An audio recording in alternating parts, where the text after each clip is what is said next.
Welcome inside the Mode campus here in Liberty Lake, Washington for the first edition of the Mode Classic. James Sprague's been working since August to put this together for athletes local to the area, but we've got some who've traveled in as well. What you're looking at here is the main competition floor, or floor 1. And floor 2 also has action going on. We're going to be in floor 1 all day today. The athletes that you're seeing on the screen are in the elite division. There's 2 divisions for the women and 2 for the men this weekend.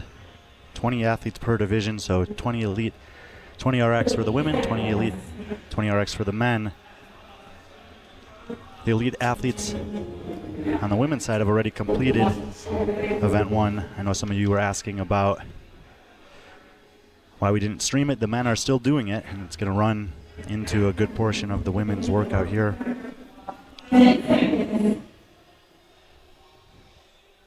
So this is event 2 for the women. We'll bring you up to speed on the results from the first one as we go through the heats. The structure for all of the events this weekend is 4 heats of 5. So this is heat 1 for the elite women on Ring of Fire. See the workout there on your screen. You got an AMRAP for 10 minutes. The buy-in is 14, then 10, then 6 reps of dumbbell thrusters. Those are 40-pound dumbbells. And ring muscle-ups. Looking at the screen this way, the lane numbers go from 5 on the left to 1 on the right. Sarah Barkley in lane number 5 is on the left side of the screen. Britt Rydchick in lane 4. Montana Powell in the middle in the red. First one back to the rings. Zoe Fiala, and Layla Van Berndt in lane number 1, rounding out this first heat.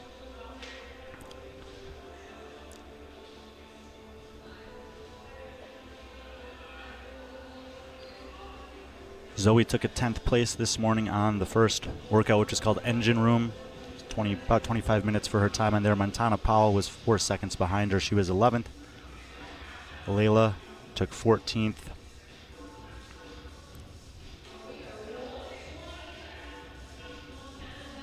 Sarah was 15th and Britt was 17th.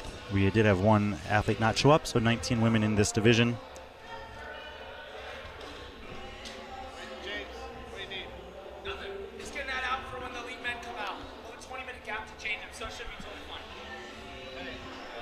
fine. Sorry, James Sprague just stopping by over here. He's been doing everything and anything this week to get ready for the competition and non-stop all morning long as well.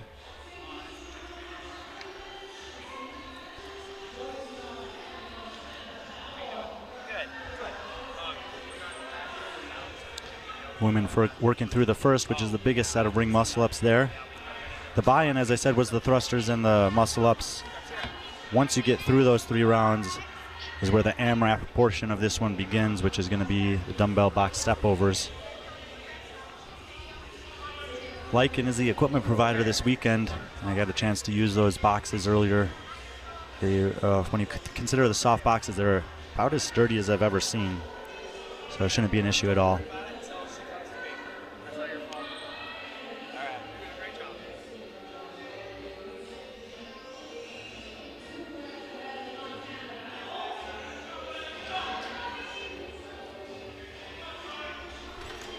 First athletes off the rings in the first round.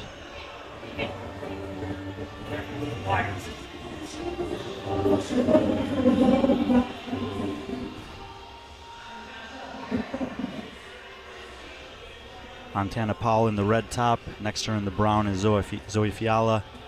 Going rep for rep on the thrusters. Looks like just as we saw in the first round, Montana's going to get back to the rings first.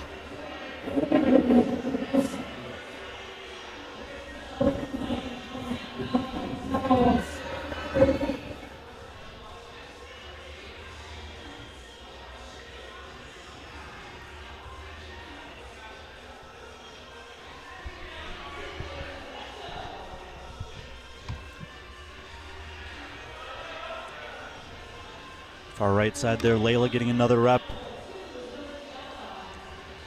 Powell up into the set of 10 on the muscle-ups there.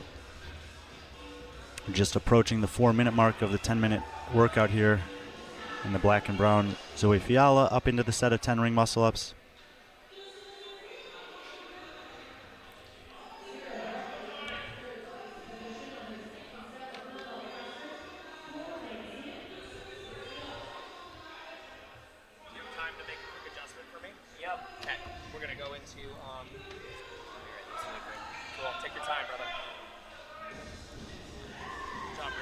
Far left side of the floor, Sarah Barkley moving her dumbbells forward. Britt Rychik coming off the rings there, back to the dumbbells. But the leaders in the middle of the floor, Montana Powell and Zoe Fiala, trading the lead back and forth. Montana's been better on the dumbbells, Zoe's been better on the rings so far.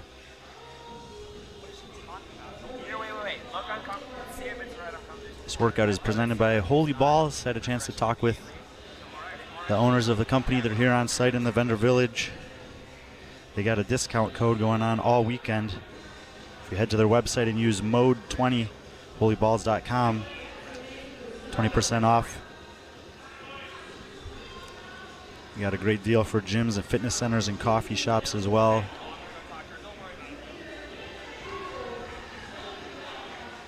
Holy Ball is one of several partners, sponsors that have been extremely supportive of James's efforts here on the border of Washington and Idaho in the northwest of the United States.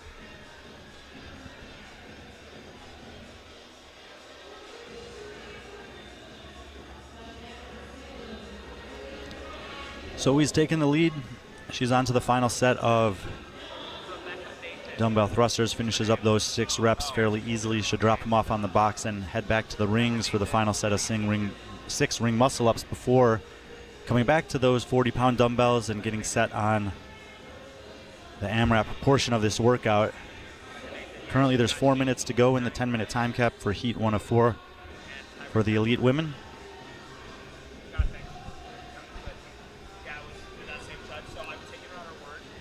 All locks out another rep there. Looks like her last rep in that set of 10.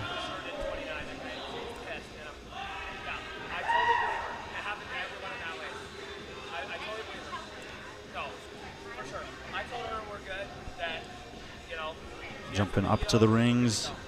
Zoe Fiala there in the black top, brown pants. Going to be her final set on the muscle-ups. How we doing, squad? Wave to the people at home. What's up, friends, family? If you're not here, if you're tuning in from online, thanks for being here. We got Heat 1 of Ring of Fire going. Brian, how we feeling? Yeah, it's cool. I mean, obviously we watched the first workout in the other gym, and it's been flowing really well. Totally. I didn't see too much of this one because I was studying for the elite athletes, but 100%. it seemed like from the ones people who were in here, including your dad that I talked to, that it was flowing very, very nicely. So I'm excited to see the elites take it on. Me as well, brother. Yeah, the elites hitting Ring of Fire here. It's much different than the RX. The RX, we're hitting burpee chest to ring. There's a standard we have, so everyone with a riser without was able to step behind the line, place their hands behind the line for the burpee chest to ring, so everyone traveled the same distance. For these elites performing the ring muscle-ups, I'm guessing the buy-in times are going to be a wee bit slower now that they're skills. So as the heats get faster, obviously I think we're going to see these buy-in times get much faster. Yeah, Zoe just getting to the box for the first time there, about 7.5 minutes in, so she's got 2.5 minutes to grind through these. You had some choice words for the box step overs after testing this one. Yeah, I had some choice words. They really hurt. You know, typically I love box step overs. They're one of my favorite movements. I'm a taller guy, you know, long femurs, get over that thing. And I'll tell you what, I don't know if it was the time off that I took or the fact that the combo was just that dirty, but it really wrecked me, Brian. I got 66 reps, and I'm eager to see if any of these athletes beat my score. I think they will. You think there's someone that's going to beat that? I do, and potentially it could be a female. I was hearing a couple of their scores, some of the top-level females. I can't name names because I'd disobey their trust, but they're going to be pretty dang close to what I hit, and typically females are a little slower in the ring muscle-ups, so we'll see what happens. One of the things I'll be looking for, it's day one, so obviously there was a qualifier to get in here, but it's a little bit random who you end up in a heat with and what their skills are. There's a lot of 100%. different things being tested this week, but right now we have Zoe on the box all by herself. Totally. That's a tough place to be mentally. You don't really have anyone that's pushing you, so you're not sure how good you're doing or not. Totally. Yeah, I love that even though it's heat 1 and she's on her own, to me when you're out in front, it's like blood in the water, except you have to be really careful when you're in heat 1 because you have to think of all those other heats coming, obviously. But it seems like she's holding her own. I actually coach Zoe myself, and she does a really good job pacing workouts and being able to increase her pace and do better as the workout goes on. So very aerobic.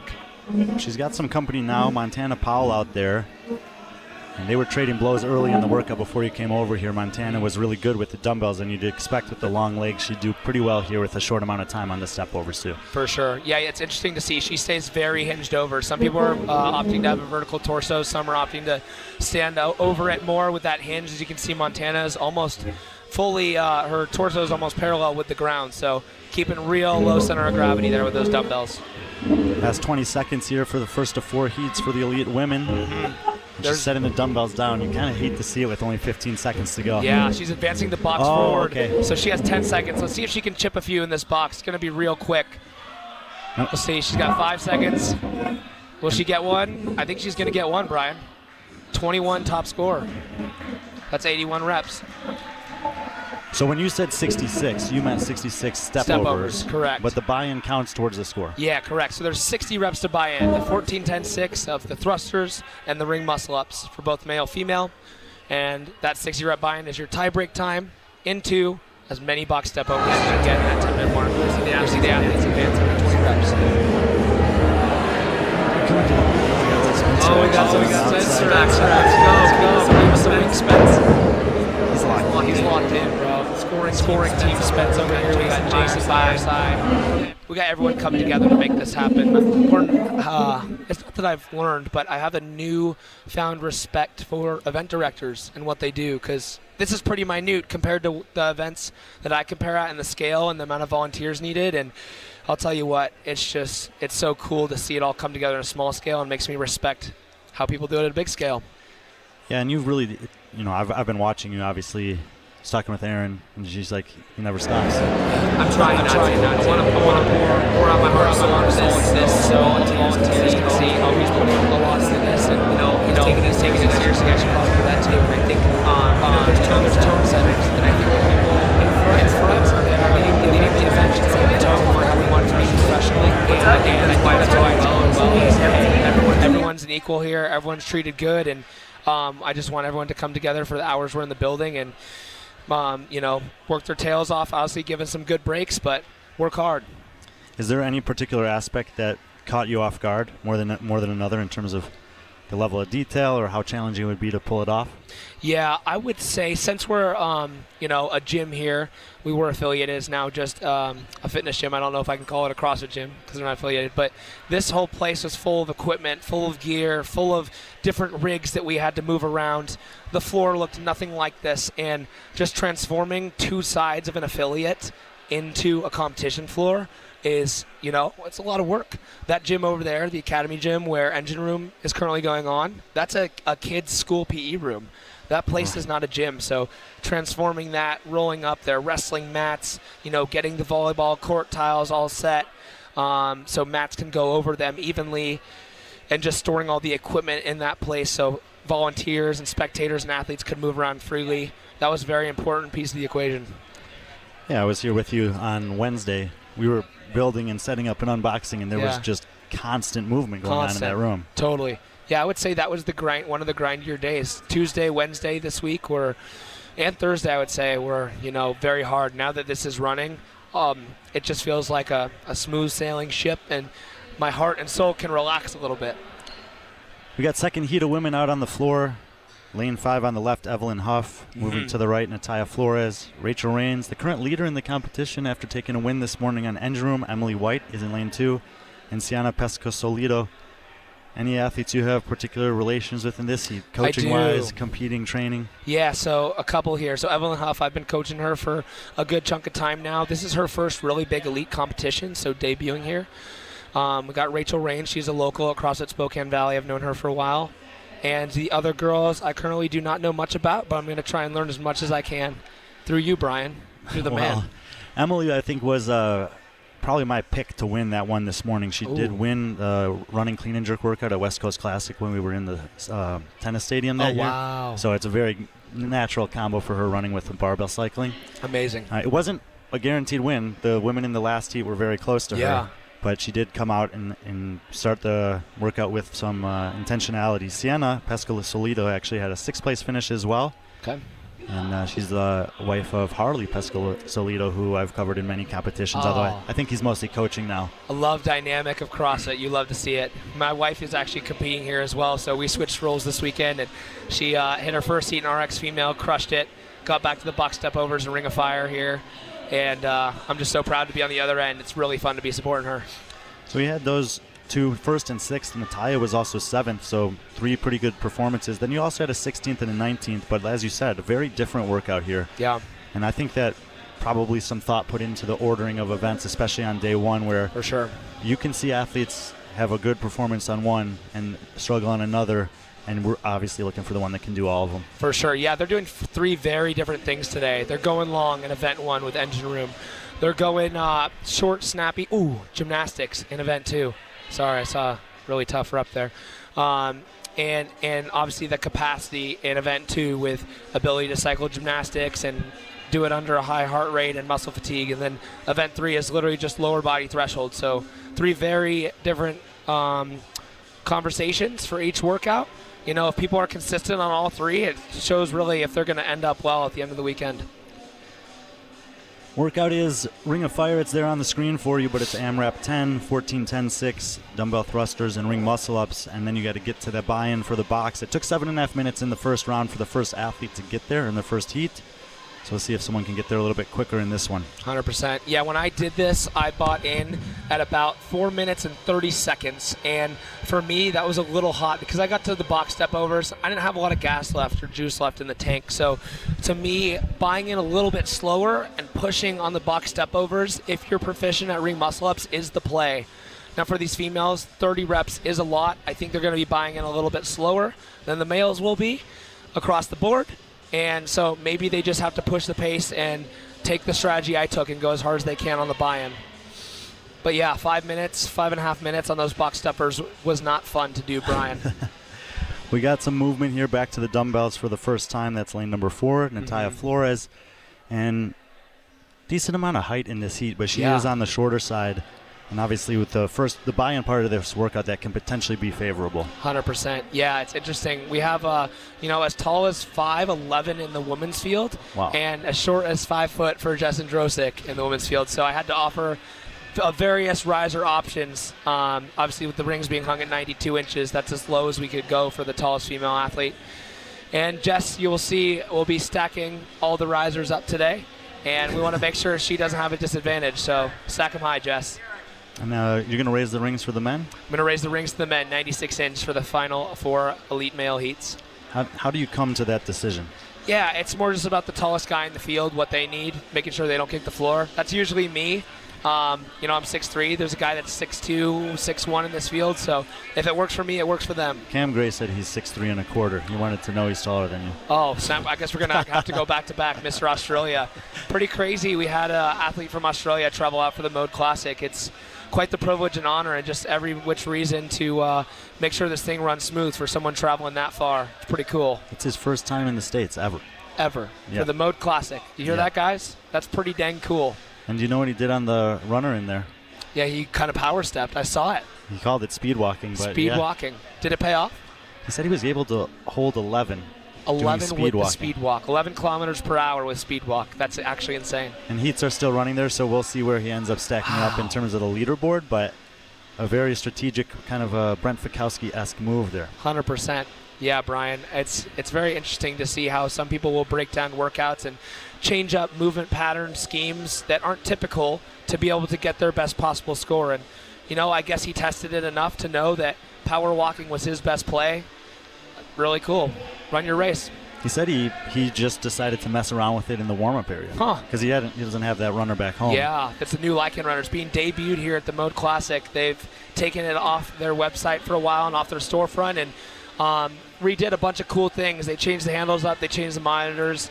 Now have this 4-tiered system to make it a sled. It's a really cool piece of machinery that the athletes got to try and test out today. And just, that is a nuance of competitive fitness, is that exactly. The variables are constantly changing, and you have to have that willingness to adapt your approach based on, it's not always equipment. It could be temperature, environment, time between workouts, whatever. 100%. So Cam putting that into work here. We see Natalia continuing to set the pace in this heat. She's done with the last set of thrusters at the 5-minute mark. She got 6 rings left. She's definitely going to beat that time Zoe put up in the last heat for the tiebreak time. For sure, and then she'll get chasing down on 21 step overs. Emily White there in the black top and purplish pants, finishing up her set of 10 on the thrusters. She's the overall leader in the competition, but she knows that that's not going to last through this workout. She actually said she hasn't been doing a ton of ring muscle ups. Yeah. So she's just her main goal is here not to miss any. Totally. Yeah, it's so interesting. When you look at the RX and Elites fields, we only had 176 sign-ups for the online qualifier, and that's a pretty good turnout. It was more than I was expecting. But these people from first to 20th, there's a big variety. We have, I think, Trista, who's ranked top 60 in the world currently on the Apollo rankings, if I'm understanding that correctly. And then we have, I think, coming in at 21st, we have one of my athletes, Britt, who's one of her first big years competing. So there's a wide variety here in the elite field. And you talked about it in the preview shows that you did both on the CrossFit show and with us, that one of the initiatives you wanted to offer was for local athletes who don't have a lot of outlets for live competition. Yeah, the Pacific Northwest, in my opinion, is really lacking a staple. There's little local competitions here and there that are for teams or, for, just little different day of competitions. And for me, I wanted a staple thing that people can train for, look forward to, grow upon, and get excited about. And so far, I think we've set the tone for that. Obviously, at the end of the weekend, the athletes will decide themselves if it's a worthwhile endeavor to keep coming back for. But we'll see if we can continue the momentum building in the next few years. 6:15 to get off the rings for Natalia Flores. It took her 30 seconds to pick up the dumbbells and get the first step over done. Yeah.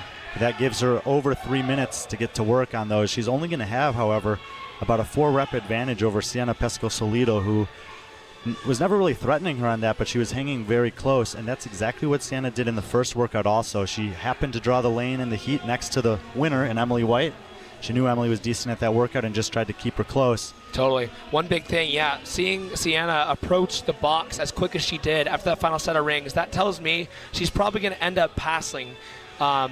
It's Natalia over there? Yes. Yeah, she's probably going to end up passing Natalia over there at the end here. She's still taking a significant break, but the way she attacked it and approached it tells me how this is going to end up. Well, and we can see the pace, the cadence on her step overs when she gets up and going again here. It's also a little bit more quick, and it's very intentional with the foot placement. She's not wasting any movement getting over there. Totally. Yeah, I love that she's not standing all the way up. You see some athletes opt to stand all the way up as well. Earlier we were talking about being hinged over a lot, as Montana Powell was doing. She's kind of taking that hybrid approach. I like that because it distributes the energy between the back and the legs really nicely. I was mentioning it earlier, but I'll get your perception on it as well. Obviously, competing in the sport at the level that you do, these boxes are foam, but they're almost no give in them. No give. Yeah, these are honestly the best boxes I've ever used. So Lycan makes some awesome equipment. They are the title sponsor of our equipment this weekend, and they have done such an incredible job providing things that work, things that are game day ready, and equipment that is built to last. So you'll see these boxes, they stay durable. I've been using the same one for 2 years. Rock solid, no chips in it, and I've beat it up a lot, put a lot of work in it. So I did 100 reps on one yesterday. Yeah, you did. I saw that, Brian. That looked brutal. Hey, I'm going to check out. I'm going to be back in a few heats. Guys, stay in tune, stay locked in. We've got a lot more fun to be had. Thank you, James. As I mentioned, he's constantly doing just about everything there is to do around here. We got 1:15 left in Heat 2 out of 4 for the elite women, and it's a 2-horse battle in this heat. Farther away from me there is Natalia Flores, who is the first one to get to the boxes. Closer to you, Sienna Pescasolido. They're also within one spot of each other.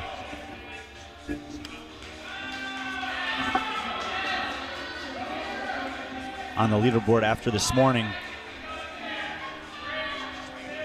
where Sienna took 6th, Natalia took 7th. 40 seconds to go here.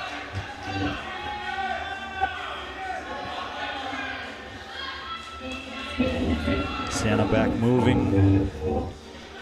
Montana looks like she's gonna, Natalia looks like she's gonna get the dumbbells off the box and start going as well.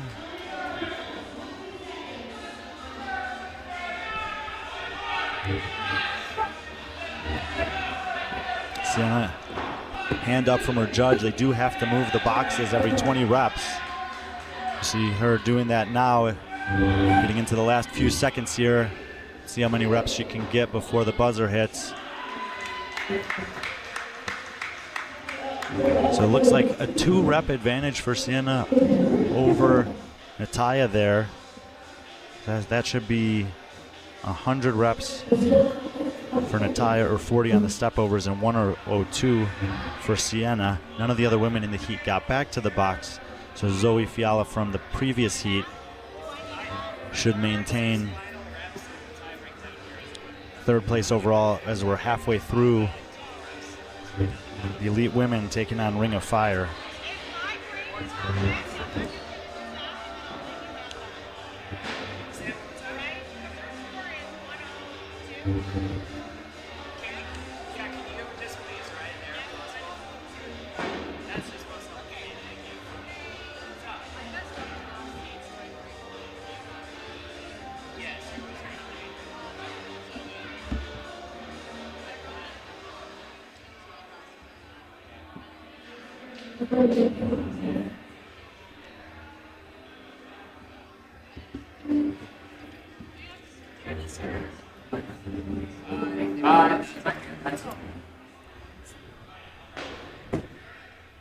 And there's James out there moving the equipment around, just making sure no stones go unturned. And while the women for Heat 3 are taking the floor, give a shout out to this workout's sponsor, Holy Balls. They're on site here in the Vendor Village. Been a new addition to the CrossFit fitness space in the last year or two. Crazy clean, ridiculously delicious, and this week they get a 20% off on their website if you use Mode 20 over at holyballs.com. Heat number 3, if you're just joining from this front on camera view, lane 5 is on the left side of the screen. It's going to be Lena Antica. Lane 4 is going to be empty. It was the one female athlete who did not show up in the elite division. Middle of this heat is going to be Jessica Andrazik. She's wearing a blue top with the black shorts. Hannah Dotson will be in lane 2 out of CrossFit Fort Vancouver. I think they have 4 total athletes competing here this weekend. I believe she coaches there. I was talking with Adam Neifert, and he said if she wasn't here, she would have been at the gym at 5 a.m. to coach the morning class. So shout out to anyone back at Fort Vancouver watching who's a fan or a member at the gym, and excited to see what Hannah can do. And then Grace Lochner is rounding out this heat, coming over from Wisconsin. And talking to her and her parents, she actually lives within half an hour of where I do there, but I've never seen them in Wisconsin. There's actually a couple athletes from there here, but fun to catch up with them on the road. Grace took 4th this morning in engine room. Elena Mantica took 5th, so a couple of good runners. Hannah was 9th. And Jessica Andrazik, definitely, not known for her running, but took a 12th place finish there, which I think is going to be pretty solid for her against this field. There's a few workouts that I think she may be the front runner in terms of winning and obviously taking the most points. So she can, if you're good enough on some of the other stuff, you can have a finish like that. But we'll see in the next heat, one of the other front runners in the competition, Miley Wade, who took a 2nd place this morning, and Trista Smith, who was 8th, who already gained a few points on the leaderboard relative to Jessica. So look for her to come out moving really well here.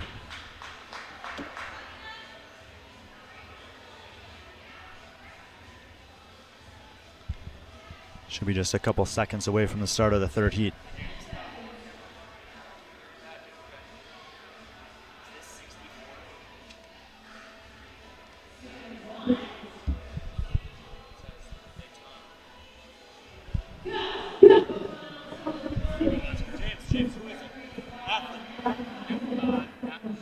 104.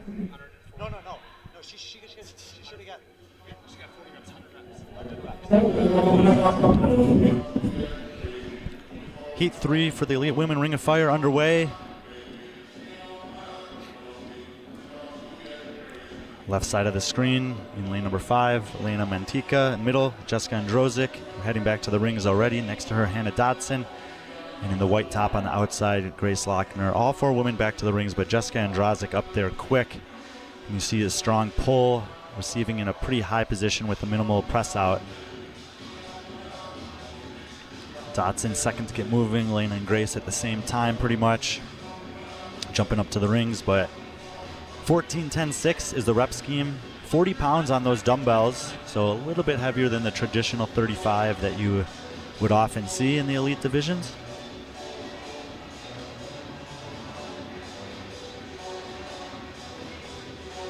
And Androsic coming out attacking this one.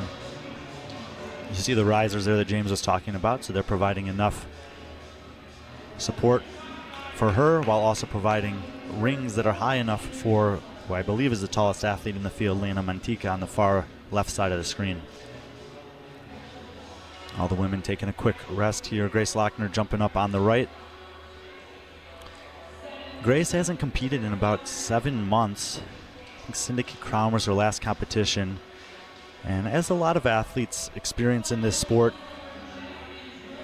she was having some high highs in competition and some lower finishes than she was happy with. So she decided with her coach to take some time to focus on getting stronger.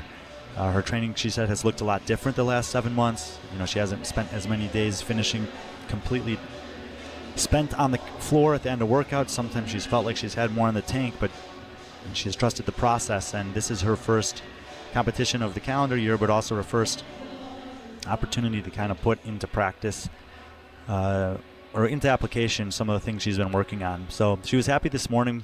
That's a workout she usually would do really well on. She did. She said, "I still got it."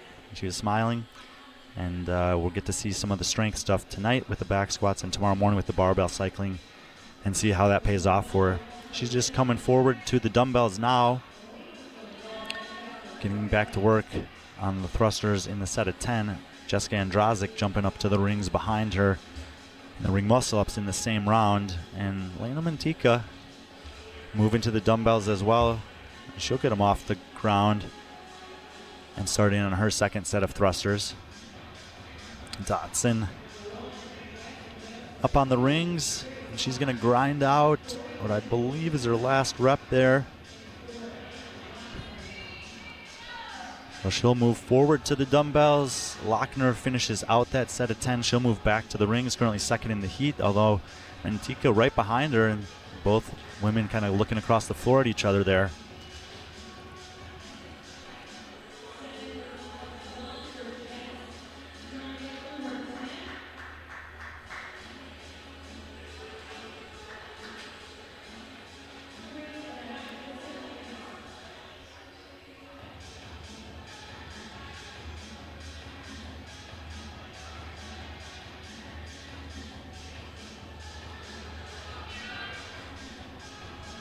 This is heat 3 of 4 for the elite women. In the previous heats, we had Zoe Fiala in the first heat. We had 21 on the box step overs. In the second heat, we had a pretty good battle between Natalia Flores and Sienna Pesco-Solida.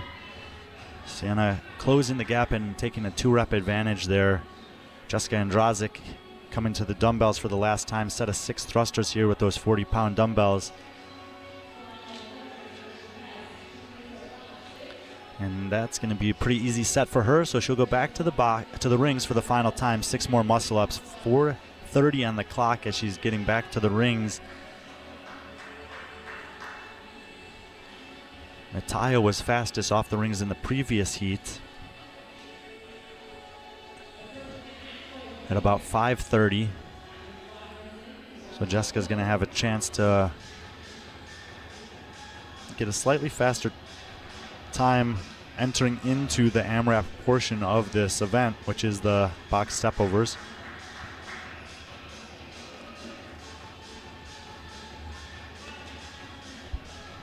Takes a small break there and glances up at the clock. Lochner, right side of the floor, jumping back up onto the rings as she's got a couple reps to go in this set. Elena Mantika, left side, is going to get up on the rings as well. Andrazik back to what might be her last set of muscle-ups here. Lochner moves back to the dumbbells for the final time. 6 thrusters to go for her.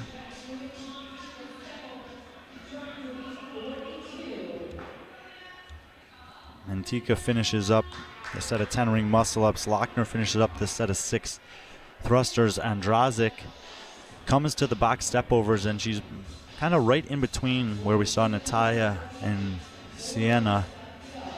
So she's going to have 4 minutes or so to try to get 42 box step-overs. She'll have to move the box every 20, so we'll have a pretty clear indication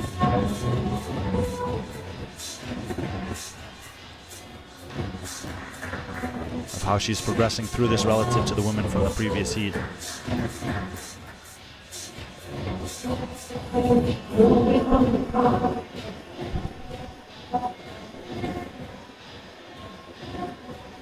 Break relatively early on for Andrazik there. Lochner, another set of muscle-ups. Judge's hand up in the air. Dotson's jumping back up. Dotson's getting close to finishing up that set of 10. Mantika over there behind the white pillar and Lochner are in their final set of ring muscle-ups. Dotson locks it out and she'll move forward. 6 thrusters coming up for her. 3 minutes remaining in 10-minute AMRAP for the women in heat 3 of 4. Final heat of women coming up after this. Lochner jumps back up. Maybe her last 2 or 3 reps here. And Lochner finishes the final rep. Walks forward with some purpose to those dumbbells. And as she's getting there, Andrazik takes the forced break. She's going to advance the box forward now. She's got 2.5 minutes to go. So able to get 20 reps done in just under 2 minutes. If she can do that again, she's going to be right on pace with Natalia and Sienna. But this transition's taking her a bit of time. She's just standing there, hands on the hips. Lena Mantika back up working on the rings in the background.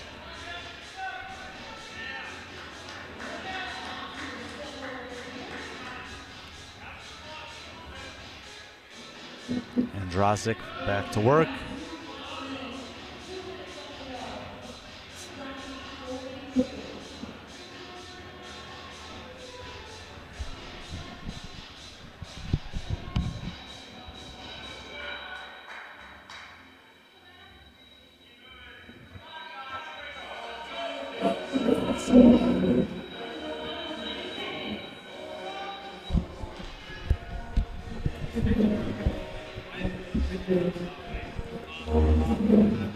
Approaching the final 90 seconds here. Heat 3 of 4. Andrazik getting a nice set in. Lochner picking up the pace. Mantika working on the step overs in the background. Dotson's on her final set of ring muscle ups. And Lochner moving the box forward. So in 2 reps we'll pass Zoe Fiala for Lochner. Big break there for Andrazik. We have about 1 minute to go, and we're going to be looking to see if she can move that box again. Both Natalia and Sienna advanced the box for the second time. Natalia did not get any reps after moving it forward. Sienna got 2. Lochner has passed Zoe Fiala now, so she's counting Jessica. She's got the 4th best score right now. Andrazik sets the dumbbells down. I think this is a move. Yes, it is. So Andrazik will need 3 reps to take the lead here with 1 heat remaining. And Lena Mantika moving the box forward. If she gets a couple reps, she'll pass Zoe Fiala. So Lena Mantika, one of the maybe lesser known athletes in the field, at least for me, with a decent day 1 performance so far. And Andrazik has now taken the overall lead for the workout. That should be her 5th rep.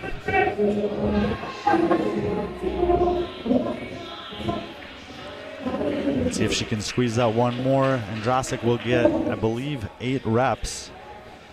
So we'll say unofficially 108 for her. Grace Lochner. I lost count of her reps, but I think she's going to be in the 4th place position. And Lena probably 5th overall through 3 heats.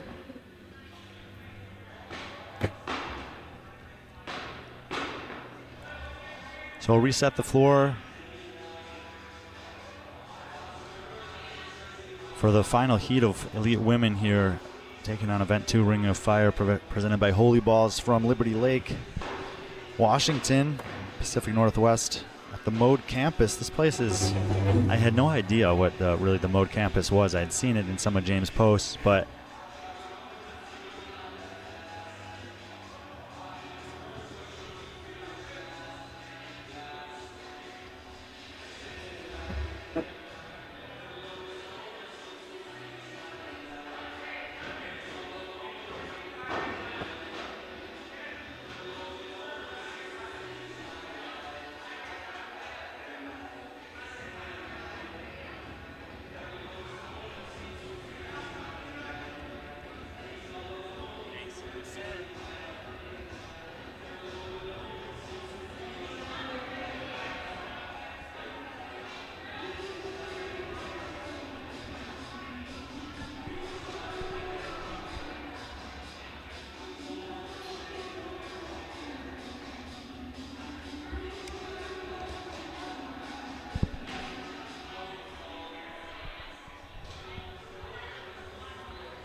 final heat of women on the competition floor. Left side of the screen, lead number 5 in the all red is Trista Smith.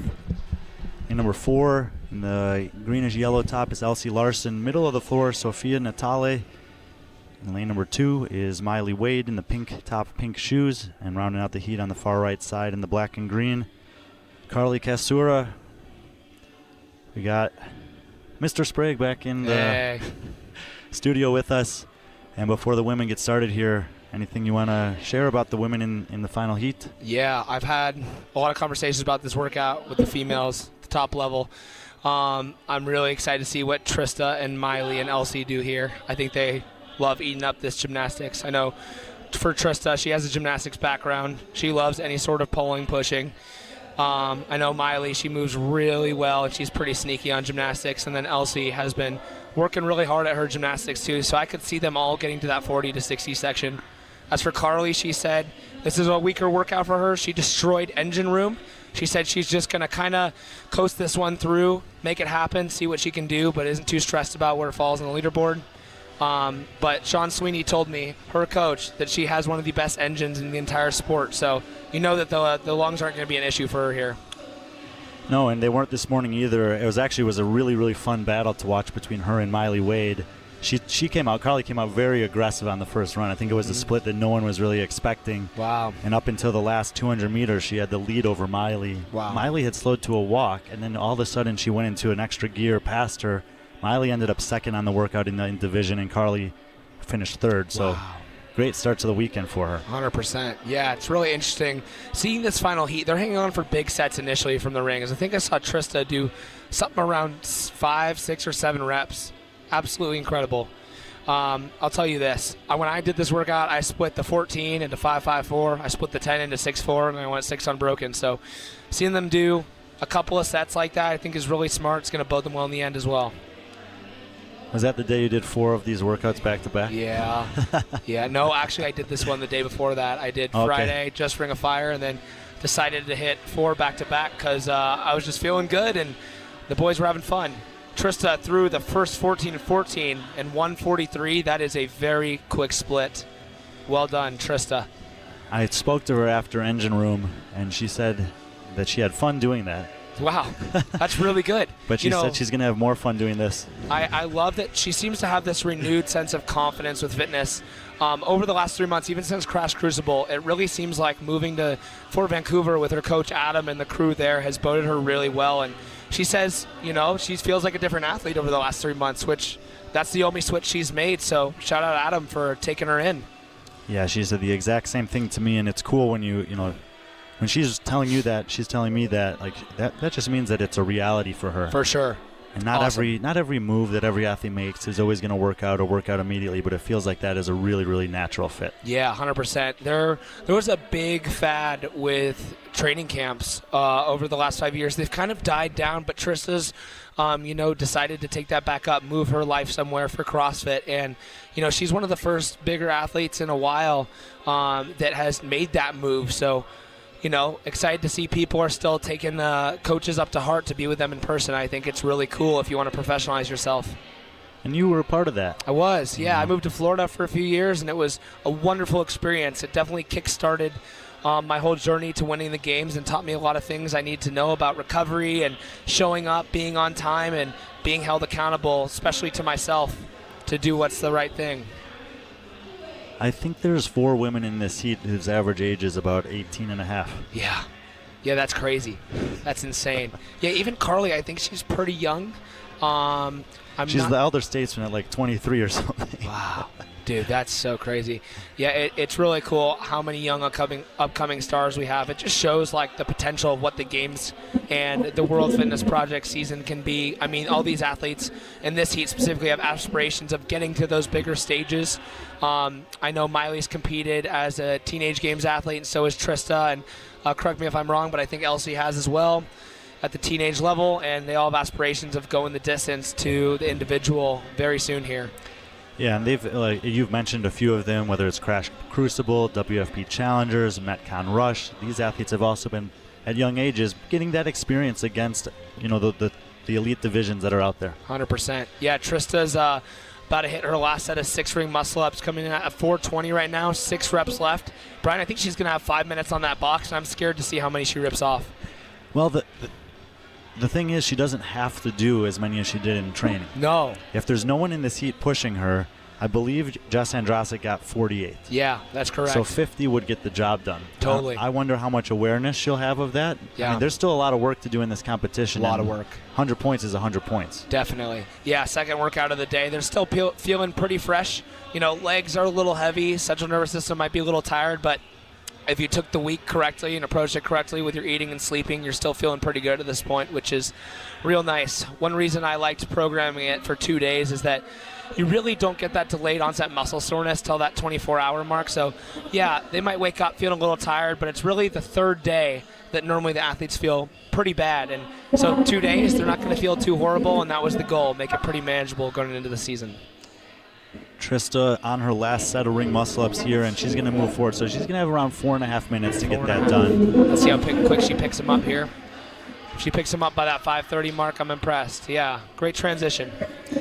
In the meantime, Miley Wade is second in the heat. She's moving back to the rings now in the pink outfit. And she's a little behind the pace of the other women that were in that 100 rep range. I mentioned, I think while you weren't here, that Miley had gotten second compared to Trista's 8th. Yep. And it's kind of looking, I mean, obviously there's some time to go here, looking like that might be sort of a flip-flop here, and they may be very, very close in terms of total points after this one. Yeah, for sure. I mean, Miley's still very relevant. Her time's probably still going to come in low 6s here. She's got a couple ring muscle-ups, and, man, she's still going to have a really decent amount of time. Maybe she saved a little bit in the tank to go crazy on those dumbbells. That's a strategy that I would recommend taking if you are taller, and that's what I wish I would have done. So yeah, let's see if Miley's playing her game right. Well, and I think the nature of the AMRAP portion of this particular event is actually favorable for one of her best skill sets, which is just grit. Yep, 100%. Put the head down and get to work.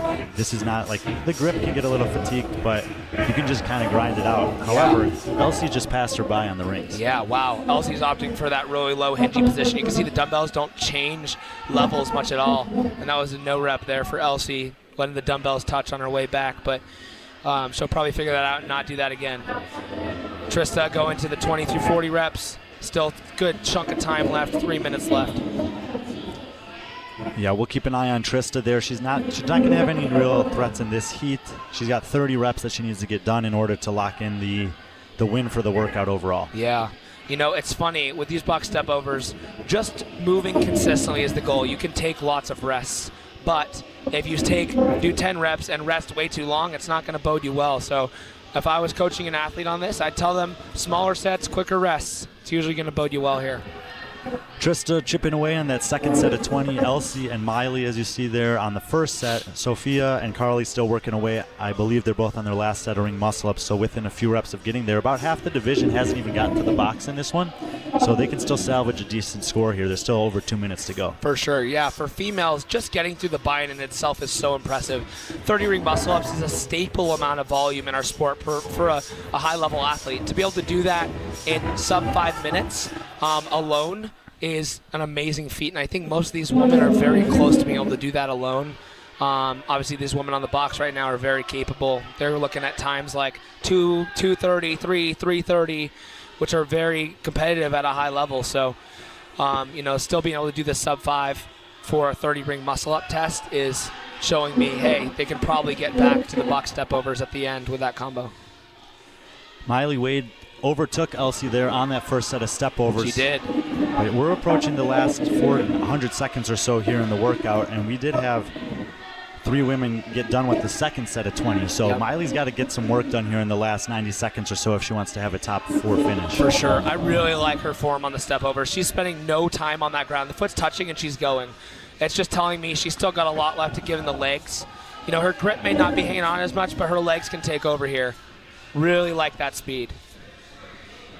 And I think a lot of the girls, I've seen sparkles in their hair. They're shining bright. They're reflecting their great performances with their hairstyles. I think it's sick. Maybe the guys got to start doing that. Get some trendy haircuts or something. What if all the boys interrupted did mohawks? What would you think about that, Brian? I think a couple of the guys have a little mohawk. Maddox might have a little one. Jordan Bailey might have a... Oh, yeah? They're not dramatic, but yeah, they're kind of there. You mean mullets or mohawks? Mohawks. Mohawks. Were you going for mullets? I was not going for mullets. Yeah, Medeiros can keep that one. He was almost going to have to shave his mullet off after the open announcement last year, but he got saved from that. Trista is approaching Jess's score. I think she's going to be able to get it. She should be very close to that 48 rep mark right now. Still 25 seconds left, so as long as she's playing her game, I think she's going to get Jess here. She's already got it done. If Miley chips away and gets 8 of these, I don't know if it's possible in these 15 seconds, but she could get really close to Jess's score. Important reps right here, getting over that 40 rep mark. Well, she passed Natalia Flores. She passed Sienna Pesco-Solido already, so worst case scenario is going to be a third for Miley here. Miley will get Jess's 8 reps. Yep. Exactly 8, do we think? She got 8. Yep, counted there. It comes down to tiebreak time, which is when she locked out that final muscle up. I think it was Jess having a quicker tiebreak time. She got through those rings and thrusters very quickly, but we'll confirm that in a minute. Insane performances. 3 girls getting to the 40 rep marker better. That was a really stacked heat, Brian. Yeah, and I think that Miley will have done enough to probably move into the overall lead. Thanks for joining me, James. Thanks for having me, Brian. We'll be back. Event 2, Ring of Fire in the books for the women. We're going to reset the floor change out the weights, raise the rings, and we'll be back with Elite Men taking on Ring of Fire after this.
Take a seat.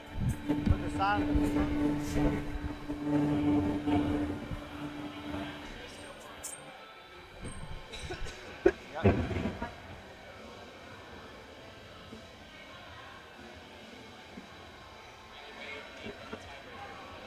She what? She was beaten on a tiebreaker. By Jessica Andrade. Yeah, that's who we thought.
Spencer?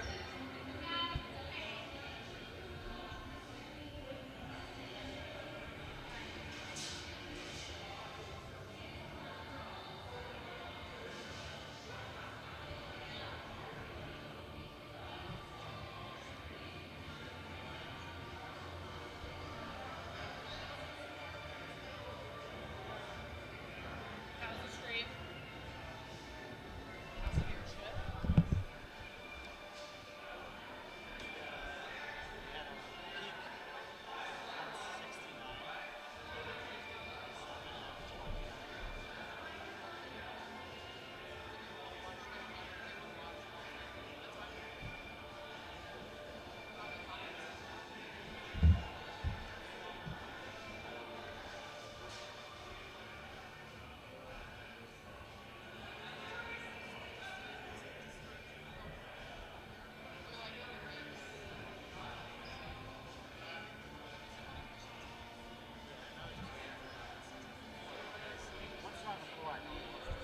Yeah.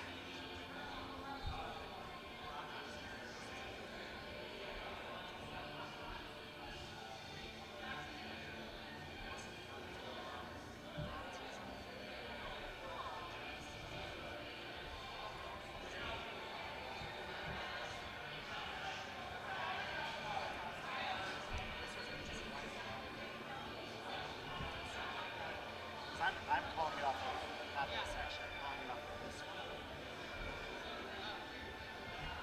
This is a server. So it comes in here first and then it goes there. But what I see on the floor is like 5 seconds behind this and 2 seconds behind this. So that's a normal buffer. It's 7 seconds. It's actually YouTube. And part of the reason we do that is when we're actually streaming, that if there's a sudden change in audio is that buffer. Yeah. But I've never done this before. You know, I can, we're live right now, but I can.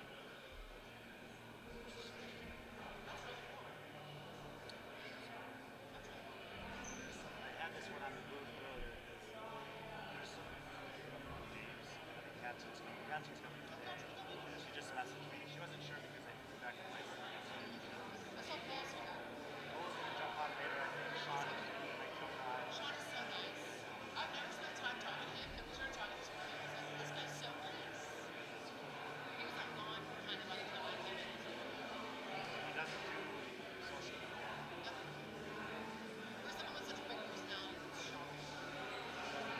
And Tuna will come on, so, you know, we can do a camera, a booth shot, and people like that. This guy's a big one, maybe. It's just her and Emily, so I don't think she'll try to comment today. She's just fine.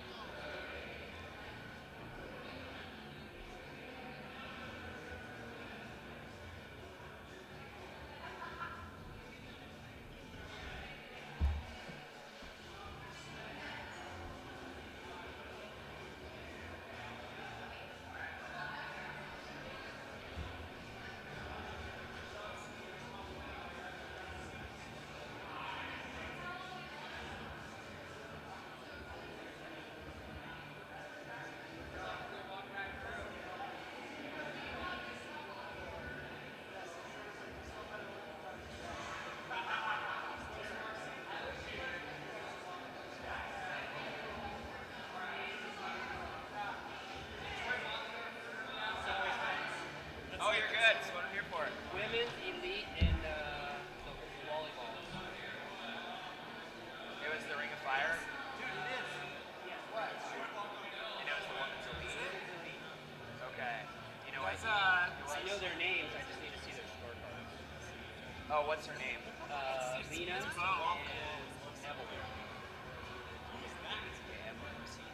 Yeah, Troy Walker is Sparks. Oh, that's cool.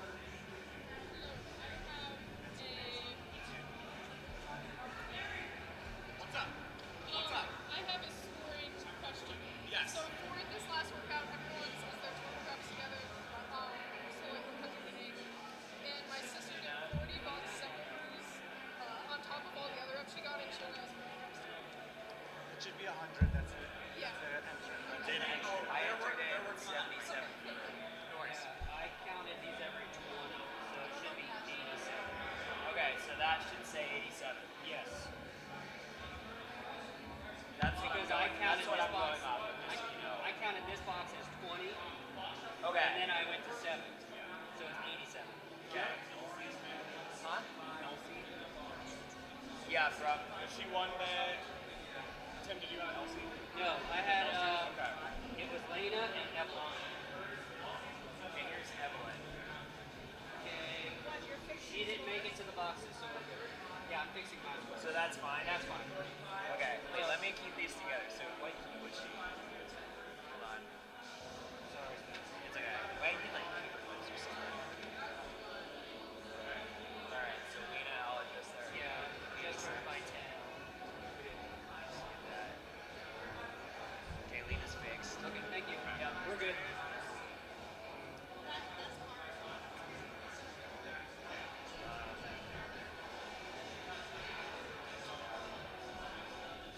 From Ring of Fire? Yes. She's in there as being grabbed. She got 90.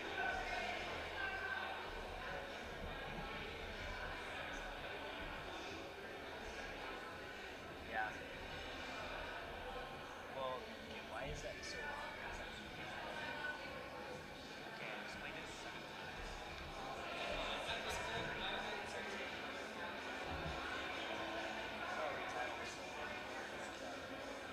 Elsie.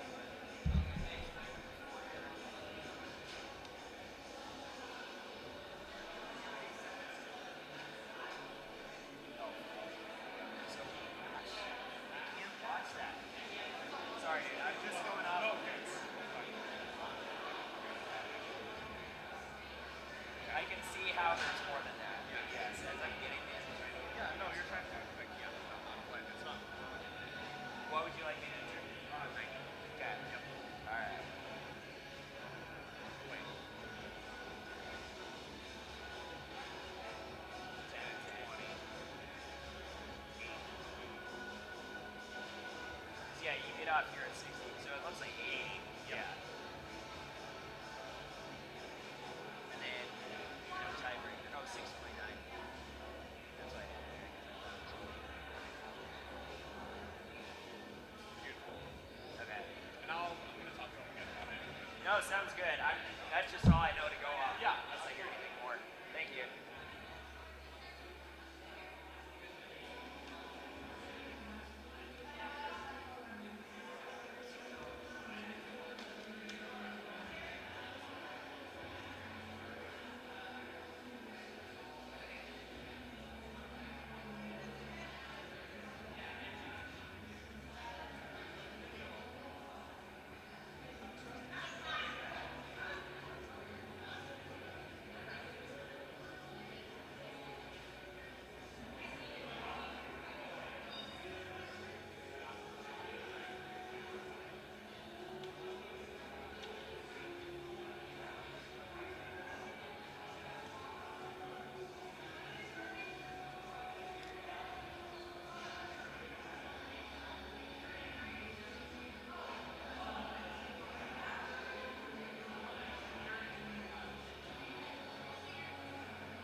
corner. There's a bunch of inappropriate music playing.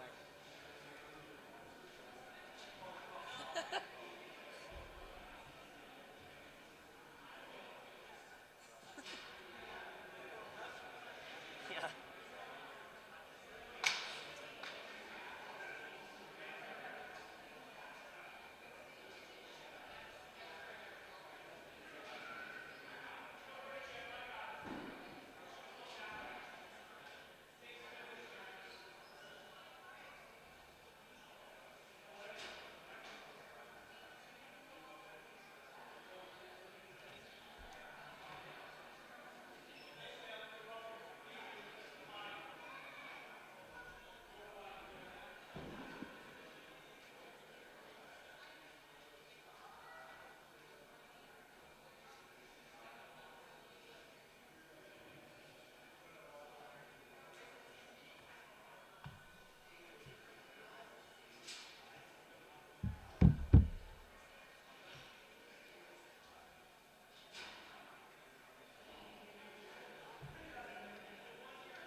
that song came on. I don't know how the song was even. I was just on shuffle play on Spotify, and then Mac Miller started voting. Bro, that's awesome. Lesson learned.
2024 games.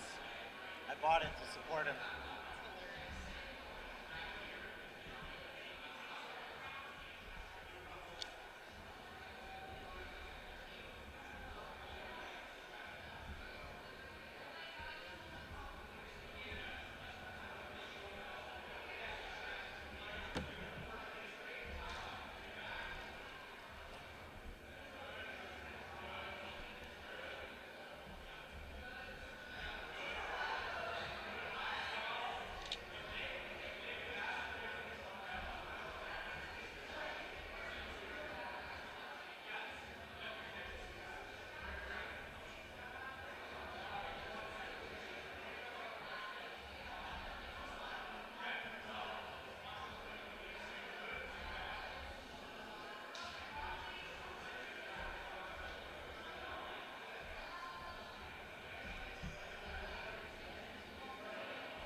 All right, the men in Heat 1 for Ring of Fire Event 2 here at the Mode Classic.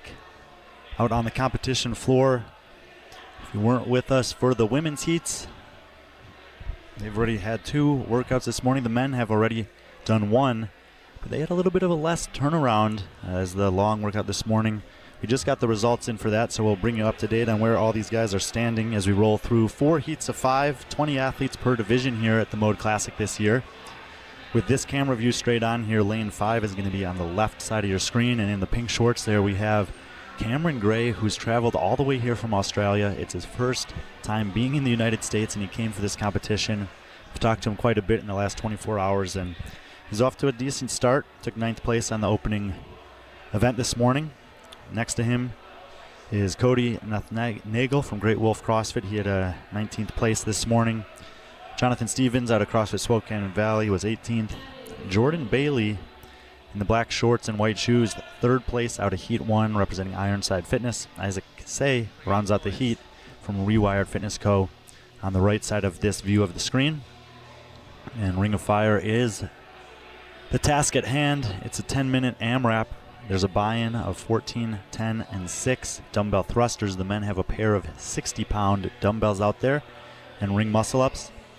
And in the remaining time, max dual dumbbell box step-overs. On the leaderboard, you'll see scores that count that 60 rep buy-in plus however many reps they can get. James Sprague told us that he had gotten 66 step-overs, which would be a score of 126. And on the women's side, we were expecting it from Trista Smith, and she did get the job done. She had 120 reps. Jessica Androsic, Miley Wade, 108. Sienna Pesco-Solido and Natalia Flores also crested the 100 rep mark, so we'll see how the men can do. And here we go. Dumbbell thrusters to start. Probably unbroken sets here, except for Cam Gray. Sets him down just as I say that. Okay, so different strategies right out of the gate from Cam and Cody. Cam is a very cerebral athlete. He's a good follow on Instagram. He does a lot of different analysis of movement patterns, different ways to approach specific movements. Jordan Bailey, Isaac Say, Stevens, and Cody Nagel all move forward. Cam will be the last one on the thrusters, and we'll have Isaac and Jordan jump up on the rings at the same time. Amongst the guys in this heat, they were the 2 best this morning. As you mentioned, Isaac with 10th place currently. Oh, excuse me, Cam was 9th, Isaac was 10th, but Jordan sitting in 3rd, and Jordan Bailey, 25 years old, out of Wisconsin. He has been competing a ton in the last 12 months. He's had a lot of good finishes in some smaller comps in the Midwest. Went out to Monster Games, won the RX division there. He's just getting his competition experience under his belt. And I'm pretty curious to see how he does against a field here that he certainly has the potential to podium in, but he's going to be going against some guys that he maybe hasn't necessarily seen before. And the events are tough. So good start for Jordan. Let's see how he handles this one.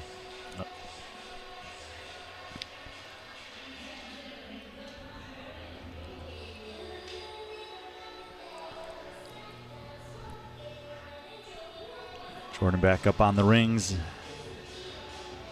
Getting close to the end of the set of 14. I believe this will be his final rep.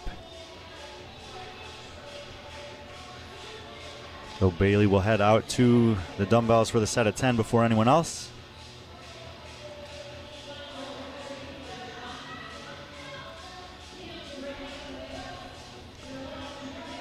Cam Gray, Isaac Say, both moving off the rings at the same time, and we saw an intentionally slow and deliberate set of thrusters for the 6'3" Australian, while Isaac Say attacked those unbroken in the first round, but Cam was able to make up the move on the rings, and he's going to have a slight lead going to this second set of dumbbell thrusters. In general, I would say that Cam Gray is going to be looking forward to the box stepovers here, where James Sprague talked about it earlier. They're the same height, and definitely that 20-inch box, which we're using for all divisions, is going to be advantageous for those taller guys.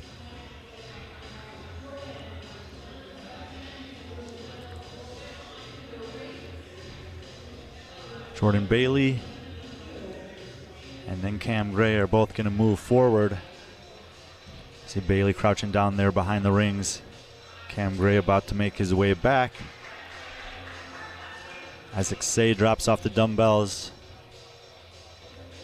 And in the green shirt, Stevens, Nathan Nagel as well. So all the men relatively even here heading back for the set of 10 ring muscle ups. Decreasing rep scheme. You can can potentially attack the set of 6. And Cam Gray, very high on the receiving position on the left side there, and not requiring much of a lockout.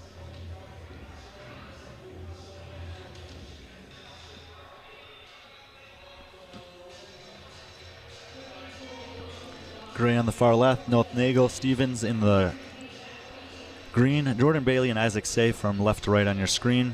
First of 4 heats, Ring of Fire, presented by Holy Balls, one of several competition or supporting sponsors here.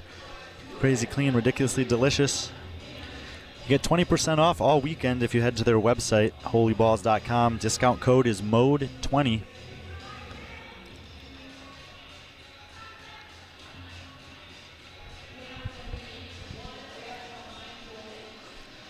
All the men chipping away on the set of 10 ring muscle-ups here. Once they finish these up, 6 and 6 to finish out the buy-in before heading to the box for those dual dumbbell box step-overs.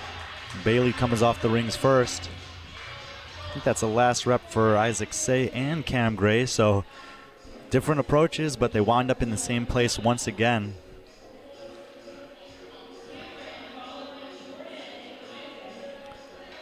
And Gray, Bailey, and then Say all going to pick up the dumbbells in a pretty tight time window. North Nagel coming off the rings to join those men. It's only a set of 6.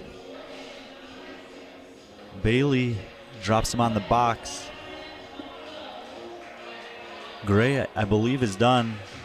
Say is done as well, but they did not put the dumbbells on the box. Just a little slight nuance difference there. North Nagel going to get the thrusters going.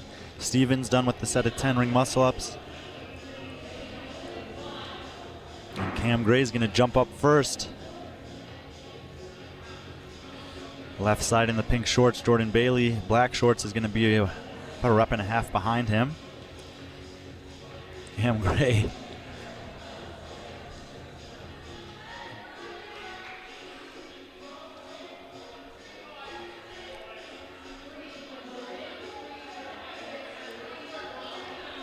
We're getting close to the 6-minute mark here.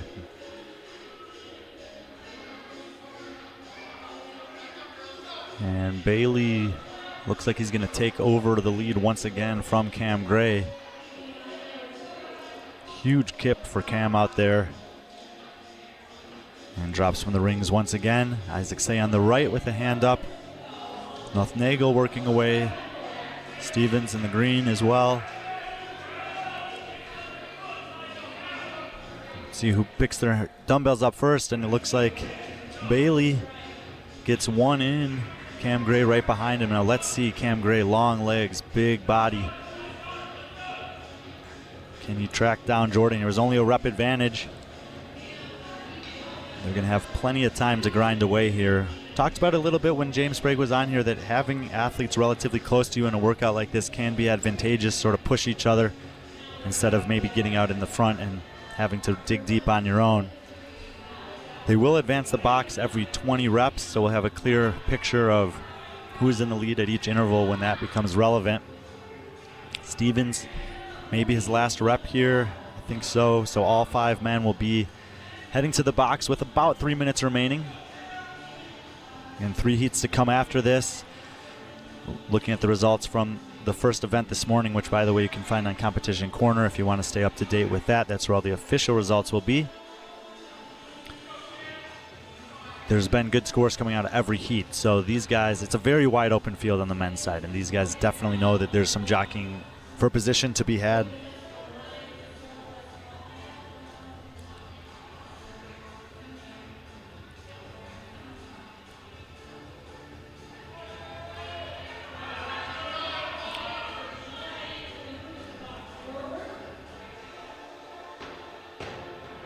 Bailey sets the dumbbells down. He's going to be the first to advance the box. Cam Gray in the background must be close, and he sets his dumbbells down as well. So here we go. There was about a rep between them, and there's still about a rep between them, if you even want to say that. Who's going to pick them up first here? We got 2 minutes to go to the 10-minute time cap. Bailey gets moving first once again.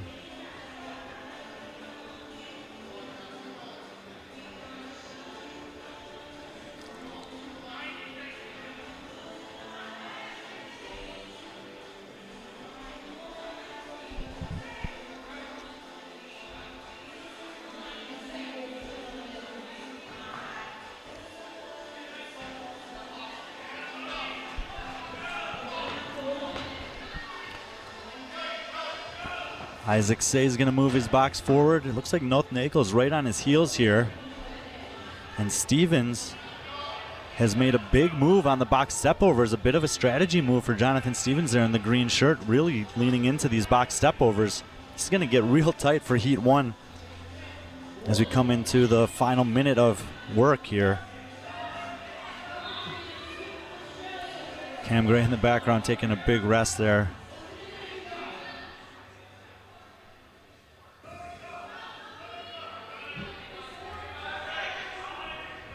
Isaac Say right in front of us takes a break. Almost all the guys have the dumbbells down. Bailey back up, Cameron Gray back up. Stevens is closing in on these guys. North Nagel in the mix. Close to the last 30 seconds. Who's going to move this box forward for the second time?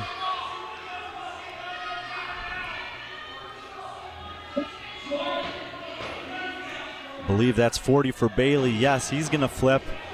Gray's going to be done.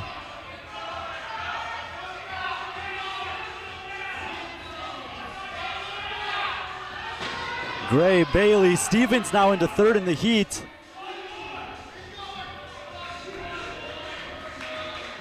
And right to the buzzer, all these guys grinding out the reps. Well, who will get the last one in? Stevens and Bailey get one right there at the end.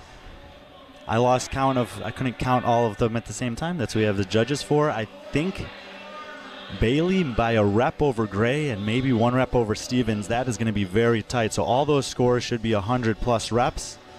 I don't think anyone got to the 110 mark, so probably looking at 104s, 5.6s, something like that. 1 heat done, 3 heat to go for the elite men, and if that heat is any indication, it's going to be a pretty competitive one.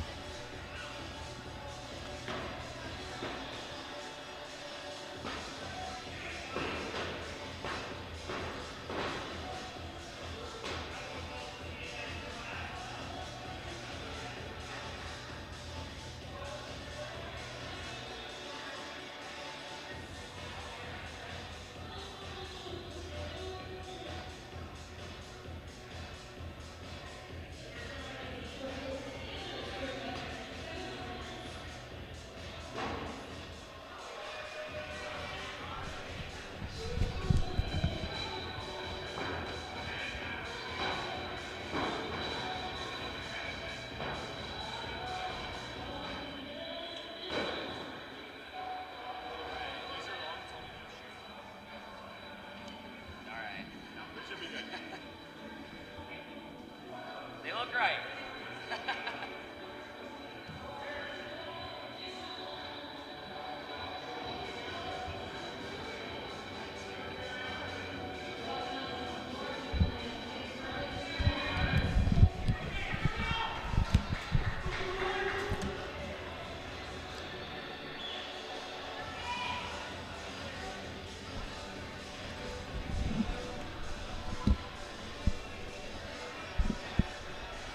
Heat 2 taking the competition floor, and I got some company in the booth.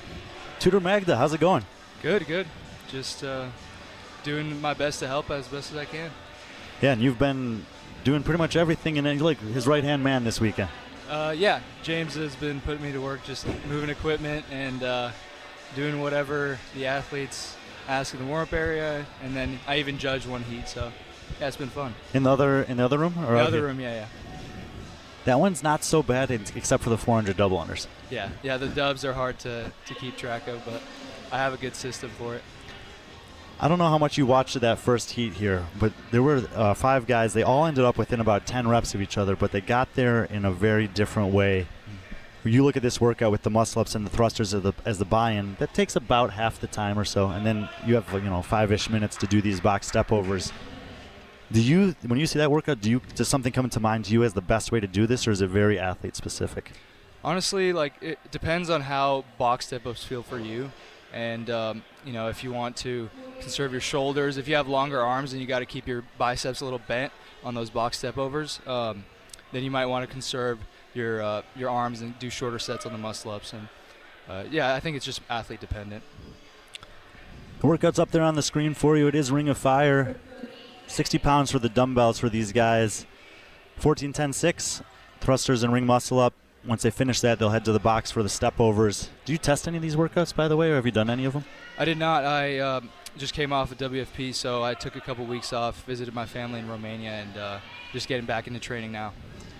Yeah, and you had a hell of a performance out there, man. Thank you. Appreciate that. Including, the more that I think about it, I mean, you and Guy did a great job encapsulating what that moment was, but the more that I reflect, I don't think I've ever seen anything like that. Really? Oh, man, that means a lot. I mean, it was a very special moment. I think just pushing Guy, I know how good he is on the barbell, and yeah, I did as best I could. I was just shy of his performance, but we'll get him next time.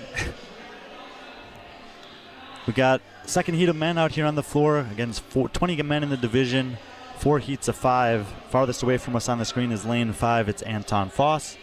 Anton was 14th this morning on Engine Room.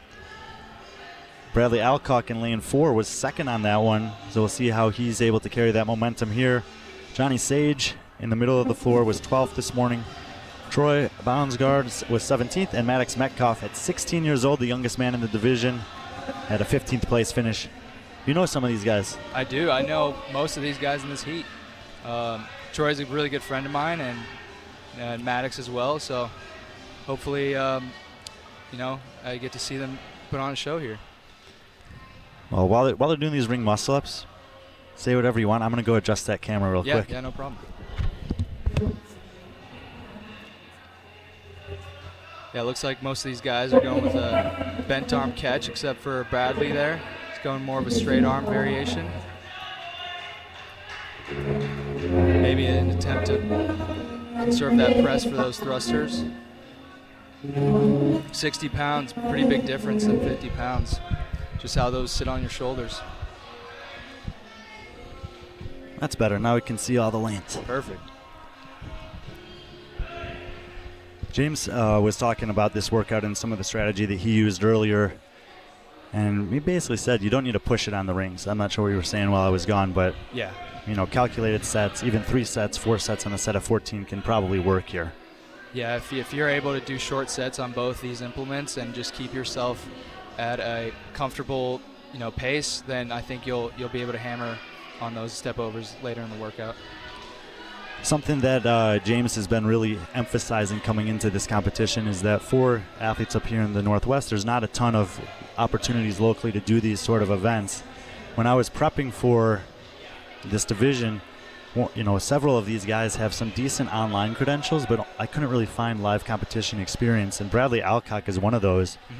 Mm-hmm. But he's in the lead in the heat here. He was second in Engine room this morning, and this is what I love about coming to these competitions is, we're going to find out how well-rounded he is as an athlete this weekend.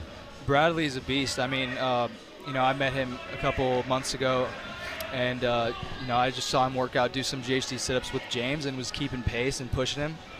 At 43 years old, I believe, and he was in the line to make it to the games this year, but unfortunately got a penalty, but he's fit, man, and I'm excited to see him show up this weekend. Okay, James did tell me that there was a 43-year-old guy in the field, 16 to 43, and we're getting to see them both all in this heat. Yep, exactly. That is crazy. That might be the biggest range of age that I've seen in an elite division anywhere. Maybe, yeah. And the young man in the division is Maddox Metcalf on the right there. This kid's I think has some potential. I think so too. He's pretty strong for his age. Oh yeah, I saw his snatch numbers on Instagram. Pretty crazy. That's high praise coming from you. Yeah, I mean, I don't know what my snatch numbers were back then, but I think he's pretty close. I think he's looking forward to that workout tomorrow morning. Mm-hmm. A little moderate weight barbell cycling for the youngster. Yeah, I think so too. Into the final set of ring muscle-ups here, or is this the set of 10? This is a set of 10, I think. Yep. So into the final round of the buy-in. Alcock coming off the rings there, continuing to lead.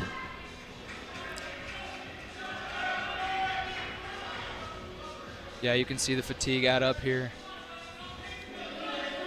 In the background, Johnny Sage, Troy Bonsgard, and then on the outside, Anton Foss, all sort of rep for rep in that middle set of muscle-ups. Maddox in the back of the heat right now, but Alcock with the dumbbells up for the final time.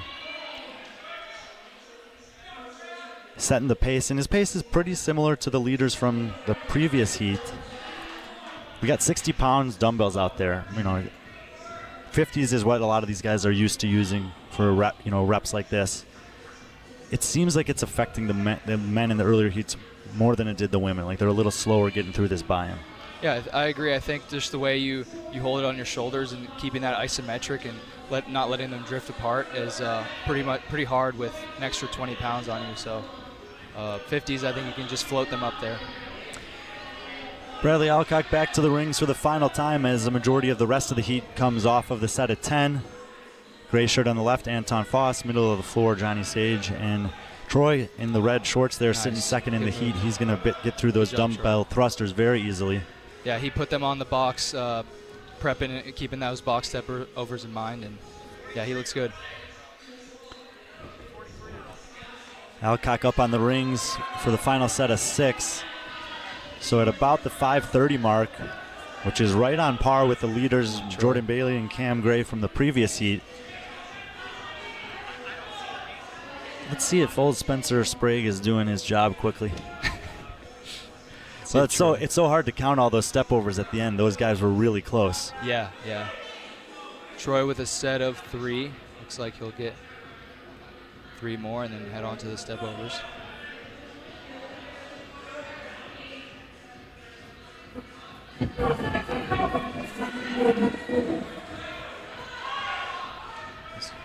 Metcalf on the right finishes up his 10th ring muscle up here.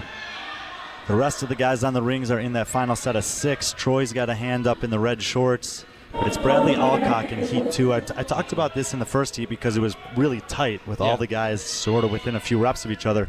Bradley got out in the front and he's been out in the front. And now it's really a mental gut check because there's no one necessarily pushing him on these step overs. Yeah, I mean, it's just how hard you can hurt. I would think about 10 step overs per minute is a good pace. See if you can hold it. That has been pretty close to what a majority of the field is able to do. He's got some company now, though. Here comes Troy. Here comes Johnny Sage. Maddox is going to drop his dumbbells off. He's got 6 more muscle-ups to go. Anton Foss, he might just be waiting for those back squats later today. Have you heard about it? Very, very strong individual right there. I wonder what his squat is. Close to 500, over 500? Somebody told me he could do 25 reps at 405. So I don't know what that correlates. Definitely over 500 for sure. We'll be looking for the boxes to move every 20 reps. Alcock taking a big break here. Moves his box. And it is going to be to move. So he's got 20 reps in. We still have 2.5 minutes to go. The leaders in the previous heat, I think at least 4 of the guys got through 2 box flips. So they got into 40 to 50 range on these. And I think he's going to be able to do that too. And one thing I noticed about his box step overs, he stays very upright compared to a lot of the guys and very close to the box. Yeah, if you can keep that center of mass close, you just make it so you have less range of motion to travel, less work to do. Troy and Johnny battling it out. Their reps should be very close to each other. We'll see who moves first. Anton Foss in the background there also onto the box, and Metcalf on the right should have his final muscle up coming up here. I think the previous heat, the best was 46 step overs, and then 44 was second place. So we'll see if we can catch up. I think that was Jordan Bailey with 46, Cam Gray with 44, but Johnny Stevens was right in the mix too. He may have also had 43 or 44 reps. But either way, those are the numbers we're going to be looking for. 90 seconds to go. Alcock, dumbbells on the ground, taking a big rest here. None of the other guys have moved their box yet.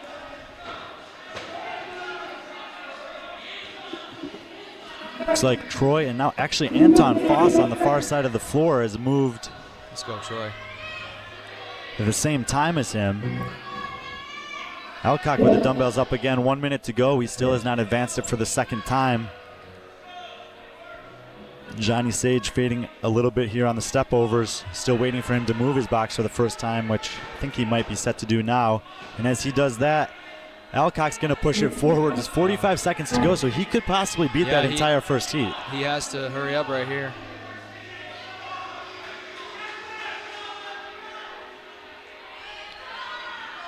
Two reps.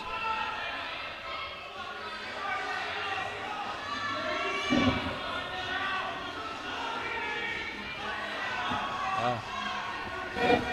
46. Wow. Took a break.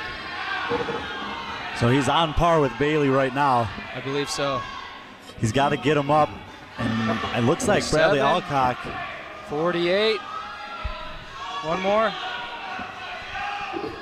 2 more. 50. Wow. 43 What a years old. performance. That's my fantastic. Oh, wow. Carnage. Yeah, I think the legs are pretty blown up right now, especially after this morning's event with all the running and double unders. So I think Troy's calf cramped up on him there, might have locked up on man, him. I hope he's doing okay. I think it's just a cramp, so. Yeah, and he's got actually one of the best in the business in terms of PTs out there. Ben's already helping him out. Sweet. That's good to hear. But 2 heats down, 2 heats to go for the elite men. And Bradley Alcock, second place this morning on engine room. Wow. Showed another capacity in the engine there. We believe he's got 50 reps in the bank, which is the lead or the score to beat after 2 heats. Tudor, thanks for the insights there, man. No problem. Yeah, thanks for having me on. Well, come back anytime that you're not too busy. I'll see when I have some time, but yeah, for sure, I'll let you know. All right, we'll let the floor reset. Heat 3 for the elite men, Ring of Fire coming up.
Johnny.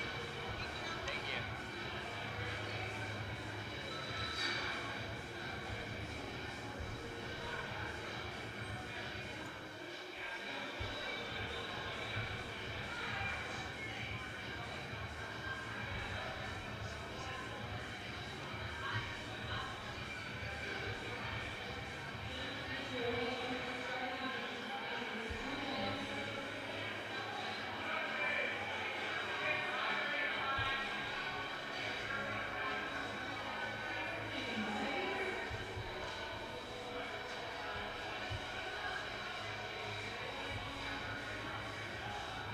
Can I ask you a quick question?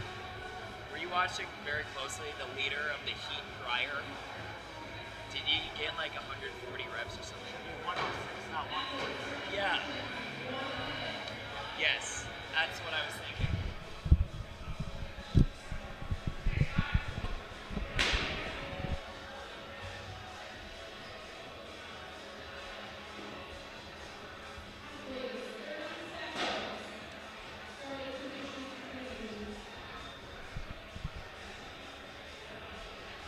Heat 3 of 4 for the men's elite division here at Mode Classic. Out on the floor getting ready for event 2, Ring of Fire, presented by Holy Balls. Head over to holyballs.com. Crazy clean, ridiculously delicious. They got a 20% off on their website all weekend if you use the discount code MODE20. Looking at this view on the left side of the floor is lane number 5. That's Jacob Stolar. 6th place this morning on engine room. Next to him, Tanner Stahl. Tanner was 11th on event 1. Connor Hartman, middle of the floor in the bright green shirt, was 7th. Jose Rios out across at Fox Valley finished 13th, and Nicky Rogers on the right side of the floor in the green shorts took 16th on engine room. 10-minute workout here whether you like it or not. 14-10-6 is the buy-in. Dumbbell thrusters with a pair of 60s and ring muscle-ups. After finishing that buy-in, the athletes will head to the Lycan boxes. Foam box is very, very stable. 20 inches for every division, and it's an AMRAP of step overs in the remaining time with those 60-pound dumbbells. Rogers and Rios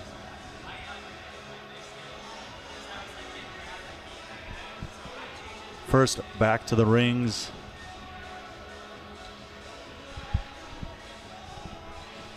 But the rest of the guys joining them up there, Hartman, Stahl, and Stolar, jumping up for their first reps at about the same time.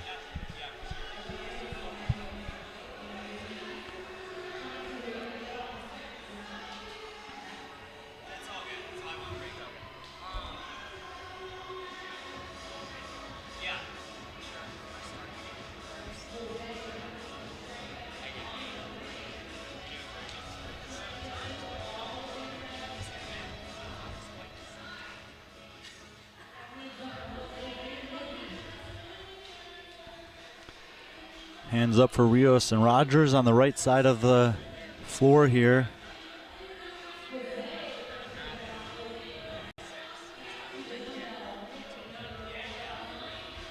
Rios will drop. And I believe Rogers just about a rep behind him. They'll both move forward to the dumbbells for the second time. Set of 10 coming up.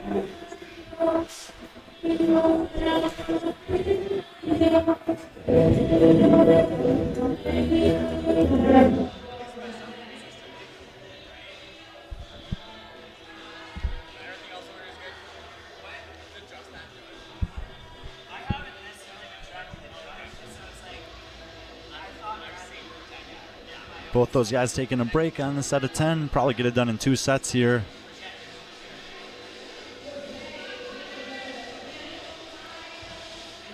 Stolar and Stahl both move forward. Hartman, the last man on the rings in the first round. Rios done. Nicky Rogers done. They'll both head back to the rings for a set of 10 as we pass the 2-minute and 30-second mark.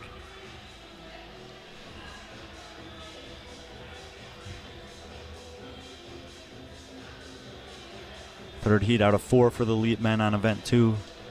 3 total events today for these guys. Rios jumps up first. Rogers back up on the rings. Middle of the floor, Hartman still working on the first round. I believe he's done with that set now. And as he moves forward, Tanner Stahl to his left in the darker green shirt, and Jacob Stolar at CrossFit Trivium. Shout out to Will Morad and the crew back there. They'll head into the set of 10 ring muscle ups. Rios and Rogers both on the ground again.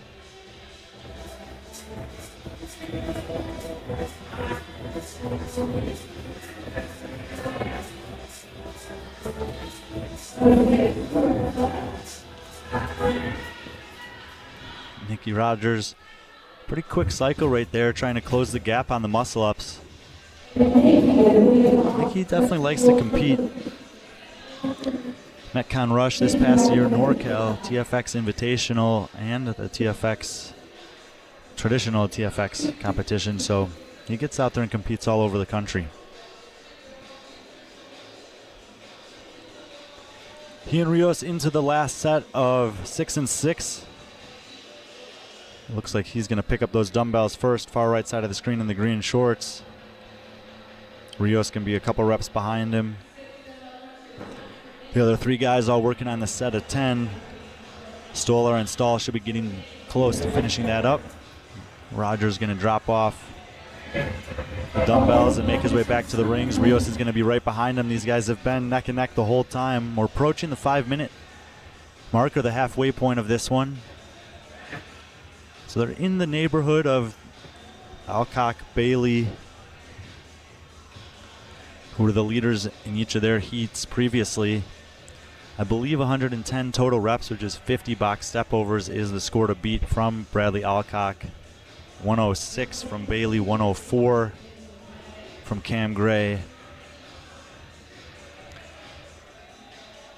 I think 100 from Johnny Stevens.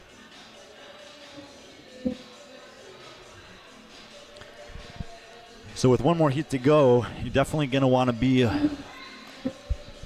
flipping the box twice to put yourself in the best position to threaten for a top score on this.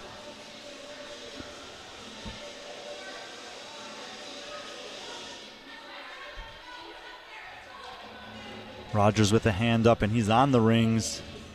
Rios with a hand up, but he's still taking a break, and it looks like Nicky Rogers is going to establish himself as the heat leader here. Sip of water, stepping forward.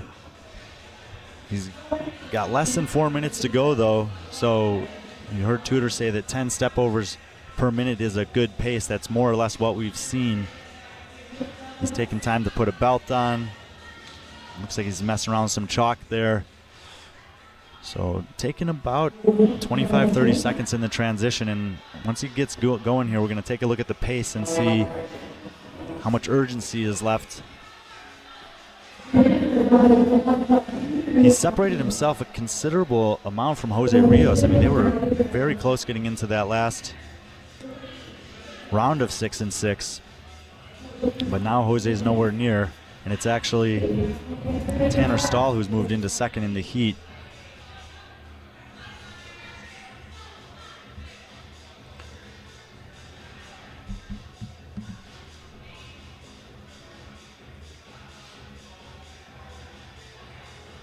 So Rios on the left, Stahl in the green shirt there on the step overs. Stolar also had passed Jose Rios, who's in the blue shirt. Those are the top 4 guys. And we got a bunch of familiar names and faces floating around here, including Sean Sweeney. What's up, my friend? Hey, it's pretty exciting to come back here and jump on, man. Been a long time.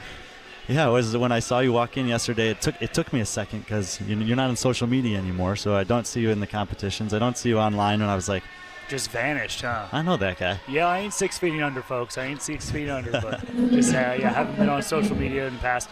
Shoot, I don't even know, a few years, something like that, quite a while. So it's kind of weird, but it's awesome to come back into the environment and get to, see all the fitness going on and see all the old faces and whatnot. But I still fitness, and I'm not out of the CrossFit world. I just haven't been on social media, man. And you've got a few athletes that are competing here this weekend. One, yeah, Carly Costera, and she's an elite female, and this is her first big competition. And this is just like, you can't beat this experience as a new athlete. This is absolutely amazing. Like, nobody gets this experience until you've made it to the big show. So this is just full-blown awesome for these guys.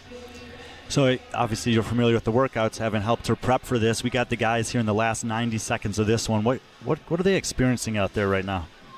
Everybody right now is getting hit in the face. Everybody is, man. It seems super palatable to have, the 14, 10, 6 for these guys isn't unbelievable for the, thruster and muscle up combo, but the compound after that is just rough. Like, these guys all come in and they're like, yeah, I'm going to break, the muscle ups in half on sets until the last, and I'll do that unbroken, and then I'll do the thrusters unbroken, and that's all fine and dandy until you look up that clock and understand you got 5 minutes to suffer fest on those step overs, and it just sets in on them, man. So it's definitely a whole lot more output than it looks like on paper. So these guys right now, you can see them chipping away, and you see those rest periods getting bigger and bigger and bigger. And most of us, you step up, you grab those dumbbells, and you want to always hold on to 5 in a row for the most part. And then it's just seeing who can muster up the courage to pick those bastards up the quickest. Well, it's actually Tanner Stahl who's been able to do that. He was not in the lead at all in the buy-in, but he has passed Nicky Rogers, passed Jose Rios and the rest of the field. And he's flipping his box forward now. Actually, you'll see him here in the green shirt about to do that. That's what I'm talking about. And that's getting into the rep range that you need to be in if you want to be competitive against the best times we've already seen in the previous heats. There we go. Nice. Yeah, I mean, when you really look at it, and being 30 seconds faster off of that muscle up and thruster repair is just simply less important than not being a bitch on that second half.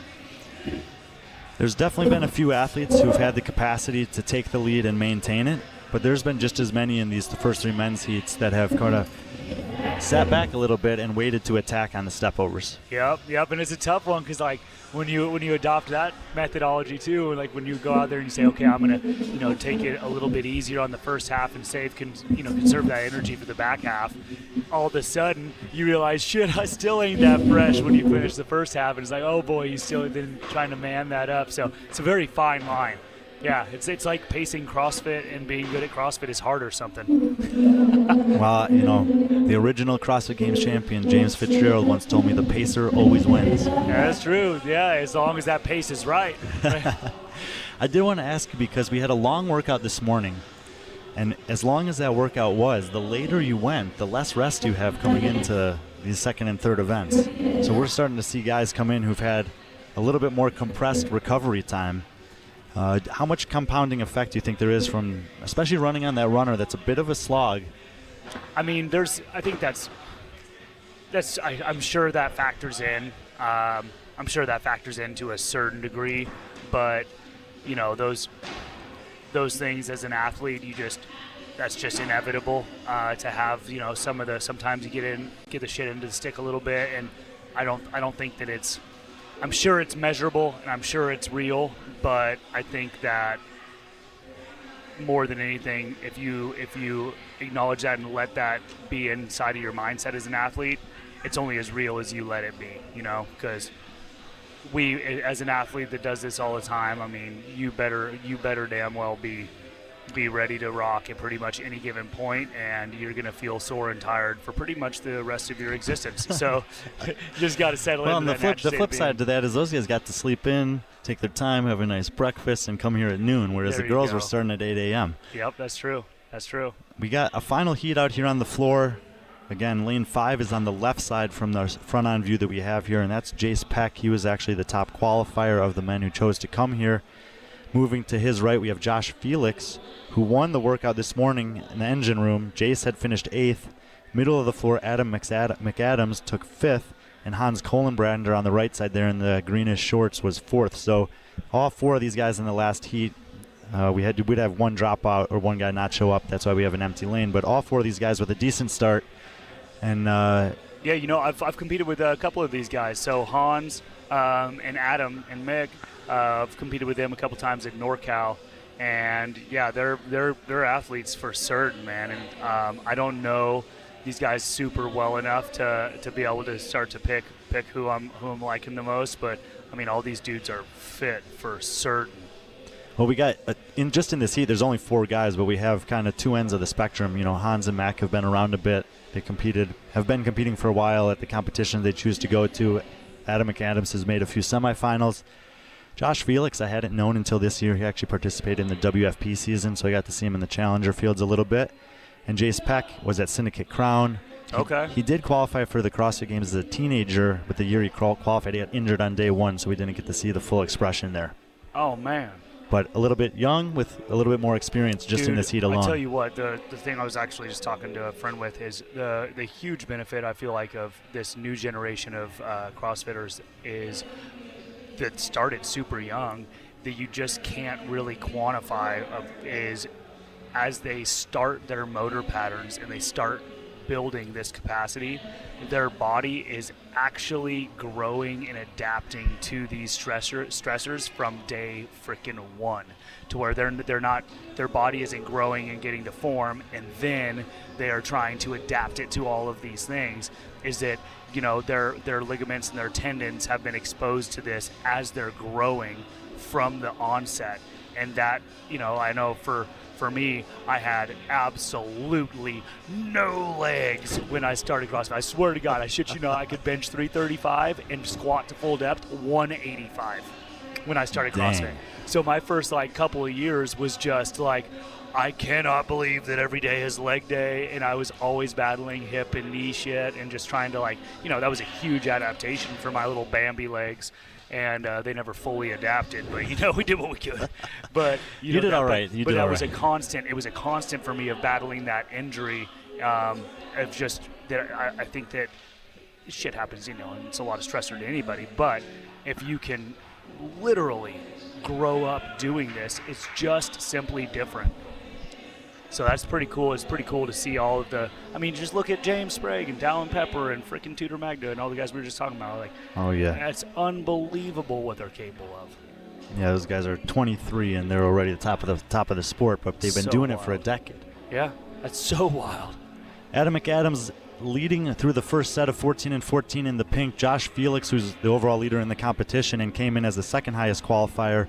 Right behind him, Jace Peck in the gray shirt coming forward third in the heat, but Hans Kohlenbrander is definitely in the mix. Hans is a guy here who I wouldn't be surprised if he fades the first half a little and pushes on those step overs. Yeah, I mean he's the the one of the bigger dudes, and he's gonna I think having the height that he has and then just the sheer size for the step overs, he's definitely got a little bit of advantage.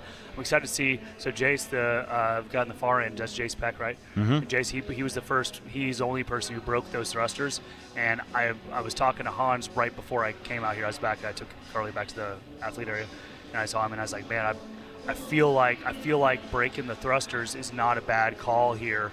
It's that 4-second break is not the end of the world, but watching everybody hit that rev limiter quick, that could be a thing. So I'll be excited to see how that plays out for Jace with that breaking those thrusters early. He's also one of the smaller athletes, so that's a little disadvantage on those step overs, but The 20-inch box helps with that. that helps. But Josh Felix did not do that. He went for the 10 unbroken. He took the lead with that, and let's see if he can maintain it. In the previous heat, Jose Rios was leading through the round of 10 and took about 90 seconds to do 6-ring muscle-ups. Ooh, that's a tough get. I like the pick on Josh Felix there. I like his pick of his kip out of the dip. Okay. Felix Pretty efficient. done first with the set of 10. He's stepping forward for the final round of the buy-in, 6 and 6 here. So this will be his last set of thrusters once he gets them up. And he went for it on that set of 10, so let's see if he has the same mentality here.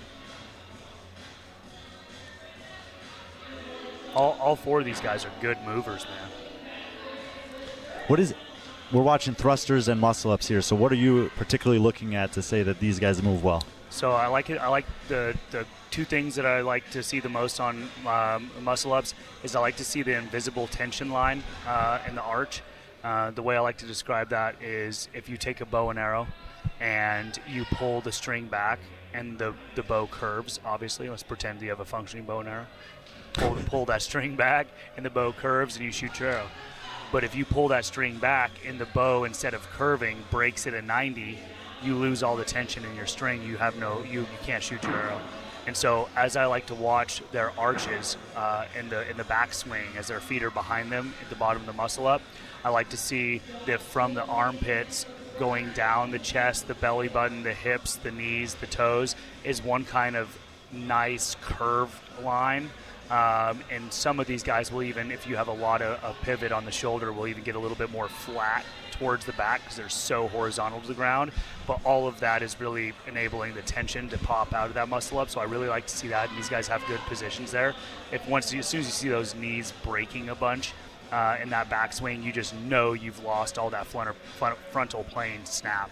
And then the next part is how effectively, once you receive the muscle up in the dip position, how effectively you can redirect the swing of the feet that are coming back and pick those up to the hips to generate some lift and help with that dip and lockout. So you'll see some of these guys with that super fluid.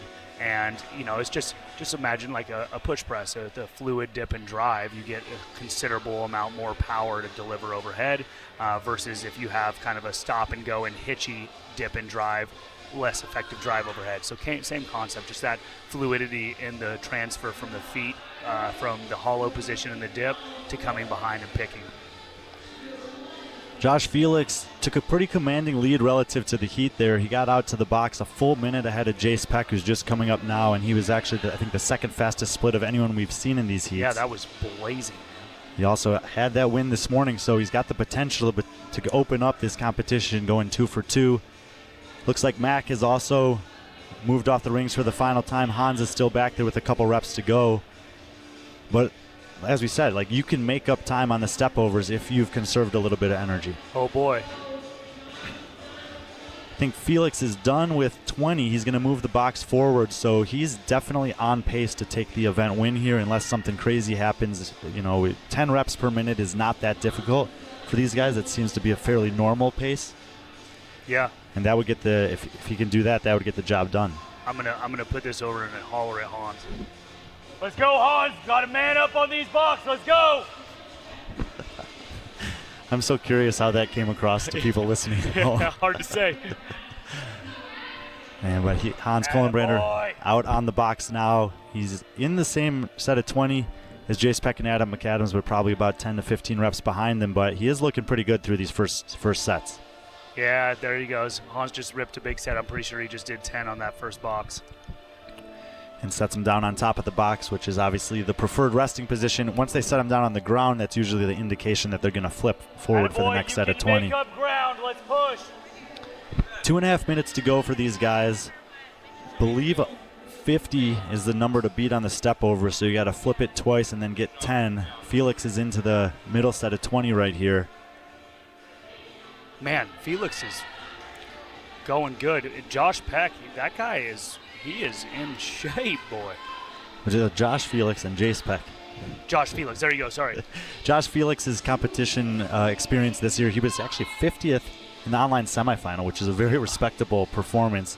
13th at the WFP Challenger Division and 19th at Syndicate Crown. So wow. He definitely put himself into some competitive fields as a relatively young athlete to get some of that momentum going. And sometimes that momentum is just what you need as far as success breeds success sometimes, and that gets your confidence going and you belong there and you attack things differently. That's cool to see, man. Well, Hans is the one attacking right now. He's already past Adam McAdams, and he's maybe within 5 reps of Jace Peck on the other side of the floor. But Felix is chasing down the event win, and with 90 seconds to go, he only needs 11 reps to take his second consecutive event win to start the Mode Classic this weekend. You're eating them, Hans. Let's go. You can pass here. Hold. I'm hollering at Hans. I'm covering my microphone and hollering. Sorry about that stream. I can't help myself. I'm sitting here getting excited. Josh Felix is still moving great, and he just got, I think, a set of 5 or 6 in, so he's narrowing in on his second event win. Yeah, we're coming in. We got 45 seconds left. I want to see Jason and Hans attack here because they got to flip that box, and if they can get 5 or 6 reps on that set, they're going to pass quite a few guys by. Oh, yeah, it's coming down to the wire. Man, I feel like Hans is definitely hossing these box step overs. If this had an extra 2 minutes, I think there's a chance he could be coming for the hunt. Last 20 seconds to go for these guys. I mean, you don't want to set it down, but it's getting tough. Sometimes your wants and needs are different things. Josh Felix has passed the rep mark that is going to be required for a second event win, so I think it's going to be 2 for 2 for Josh Felix to start things off. Wow. Kohlenbrander and Peck did not advance that box, so those are going to be top 10 finishes, but probably not top 5 finishes, and for the second heat in a row, we're going to have some really good scores coming out of early heats, including Jordan Bailey, who may have gone 3rd and 3rd so far out of Heat 1. Wow. You know what? I just met him when I was walking back there, and I told him I was watching him. I was highly impressed with him. That dude, he had obviously huge engine on that first one. And then watching him on this ring muscle up one here. He was right next to your buddy, right? Yeah, he had great movement patterns. I mean, he moved really, really well. All right. That's event number 2 in the books. Ring of Fire, we're going to shut down this stream. The RX athletes are going to take the floor for the spring loaded. We're going to reset the cameras, and we'll be back with the elites to close out day 1 from the Mode Classic. Thank you, Sean, for being with us. Maybe we'll hear from you later on as well. Right Thanks on, to Tudor appreciate and James for joining on the stream. Thank you guys for tuning in.